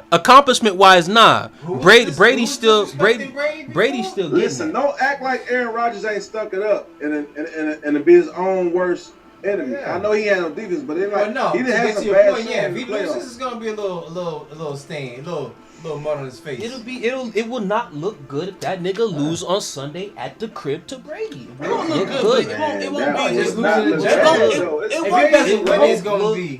It won't be the biggest pie in the face. It won't. Listen. If he lose at the crib, it better be some 38-35, and it just happened to be Brady got the ball last and your defense couldn't hold it. It better be that way. That's probably what's gonna be anyway. It better be that way. Happen anyway. It can't be it was one of your off days or whatever. Nah, none of that. We can't have it. When I pick against Tom Brady, like it's the hate in my heart. You pick against Tom Brady, and it's a logical move. Yeah. Like, yo! Let me shit on you. No, let me shit on you. Because let me shit on you. Tell me ain't a little bit of remorse. Like you no, ain't like, yo, because no. Absolutely not. Because who did I pick last week? Tampa. Okay. And who did I pick the week before? Tampa. So get off my nuts.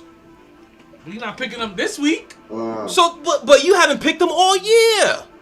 I picked them in games all year. I haven't picked them in the playoffs.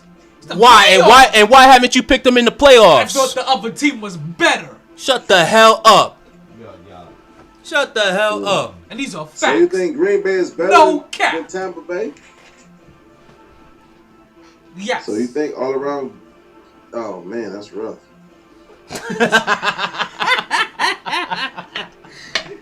It's not by much. It's very. I've sat here and said respect greatness and all that. Tom Brady will talk about that shit. I still think Tampa may have a better defense because they have like Todd Bowles and those guys over there. Listen, I thought the Rams had the better defense last week, but you saw the best defense out there, so God didn't get it done. It's like you could win a shootout. But this is logical. This wasn't even an emotional pick. Tom Brady or Aaron Rodgers. But what I'm saying is when you even bring him up, you can't even like. What was it when you said we was talking about Brady? We already talked about Curry. We talked about Curry. We don't need to talk about that. Come on, man. Can't even say the man. Like I said, Tom Brady, greatest quarterback of all time. Go ahead and cringe like you did the other day.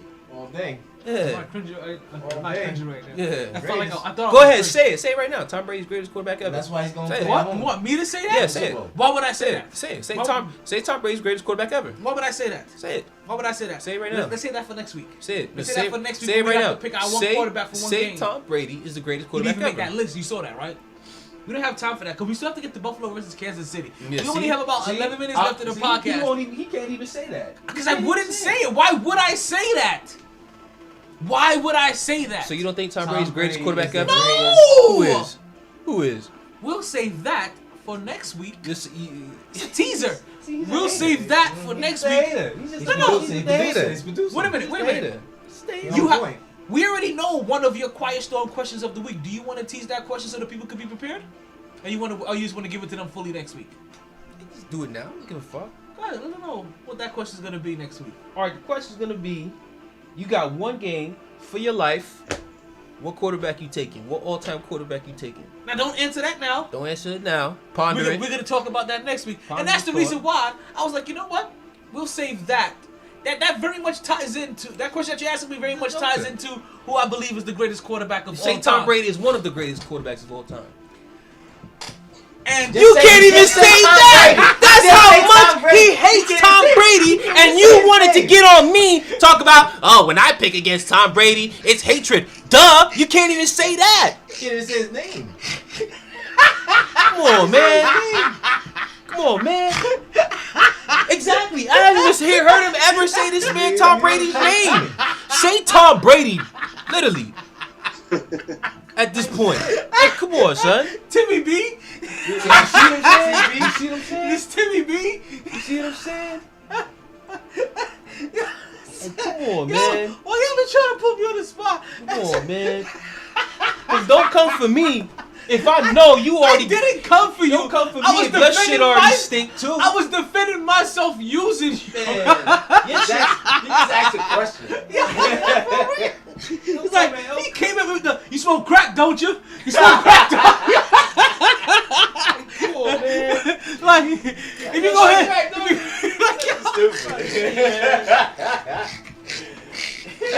Your shit stink like. Oh shit. Your shit stink like roses that went bad. Listen, you gonna come at me? I even gave you my top 3 of contenders in that list. You know what I mean, for next week. So you kind of you did it. Yeah, I did. You did.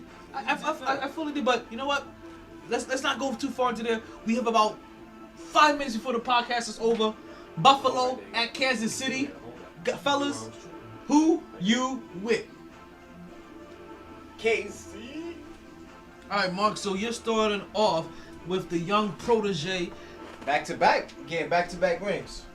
What's that gonna mean for his legacy if he gets back to back? And he probably would have had. This probably would have been his third if that my man didn't go off sides, man. This didn't go off sides. This should have been his They probably third would have if won. that dude didn't go off That one sides. too. But you got listen. It's a good thing. Those are those growing pains, just so everybody really understands like the little nuances that it takes, so nobody can be caught slipping like that ever again. You have to fall so you can be able to rise again.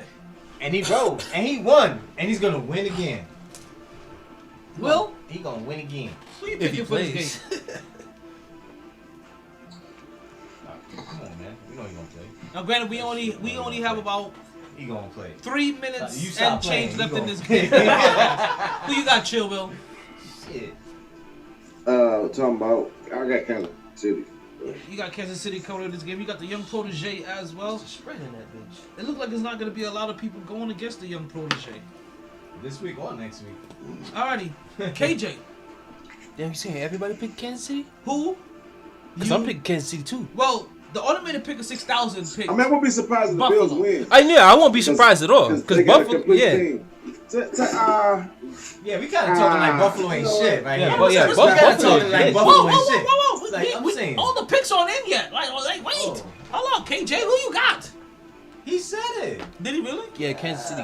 You got Kansas City too? Barely though, B. Like I'm like, yo, I'm like saying, Buffalo, it's man. B. It's gonna be a nail, but and bro, like I'm big on karma. I It's don't okay. know. I don't know how big y'all niggas are, but I'm big on karma. That shit that the Buffalo Bills fans did when Lamar get hurt and they donate to that nigga charity. I'm a huge believer of you do good, you get good. You do shit like that, yo, you gonna have some good karma come your way, I believe in B. the football guys. I got agree. you I guys. believe in You football gonna have some good guys. karma come your way, B. I'll make this. I'll take care of this for you. Oh, you Not, not only was I going with Green Bay over Tampa Bay, I'm also going with Buffalo over Kansas City on this one. I'm gonna stick with the New York team. Like I'm gonna stick with the New York team. Like and also my homeboy Lewis, like he's a Buffalo fan. He just had a baby. He proposed to his girl. Like you understand? I always want New York to do good. It's never logical. It's always in you. Like- always. That's my problem with Like- talent when like- it comes to these like, picks. Lewis just had a It's baby. never. Like, It's that's never my the mental. that's my best I friend, love Steve. Lewis. I love Lewis. Yo, he I about to have love a Lewis. baby. I love Wifey. he I love proposed to all his of them. girl. But when it comes to these picks, He got a- I'm not speaking with my head. He got a I'm not promotion speaking with my heart. at work. Congratulations, Like, Lou. yo, he's destined for more good in his Lou. life, and that's his team. And See, his team Lou, winning. I love his Lou. team winning. Exactly. Here's know the what? thing. He's happy his team is right here. That's it. Literally. He have his team Literally. right here. Literally. If them niggas lose on some 34-30 game-winning pass, That sound logic. that was straight heart, B. That was straight heart. It's why I have issues with your picks, man.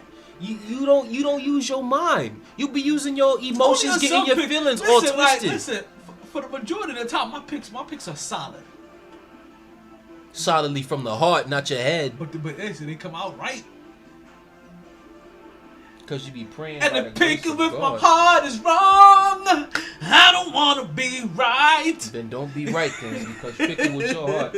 Oh yeah, I'm gonna stick with the New York team. I'll go. I said I threw that in for the New Yorkers, but it's all because of Lou and his Buffalo connection. Like I just Tom who? Ah, fuck that nigga. I'm gonna pick Green Bay. Fuck that nigga. I'm gonna pick the Saints. The one that blows. Oh, who's playing? They're playing. Chicago? I'm taking Washington. I'm taking Washington. I'm taking it. That's when Alex right then and there. That's when I knew the Yeah, I hatred. remember that That's shit. when I knew. I remember that shit. Nah, y'all niggas didn't see that, but I literally thought I had something in my ear. I literally ducked my ear. I said, wait, what did you say? That's when I knew his hatred for Tom Brady was an all-time high, and there was never gonna be a day that Tyler could respect Tom Brady on this podcast. Man. But I understand. He's ripped the Jets apart time after time after time again. But it's like, who gives a damn? The Giants end up taking care of that ass in the Super Bowl twice. Get over it. New York still came up on top on that ass. exactly. You know, Brady couldn't. The only teams he lost to was the NFC East. Boom.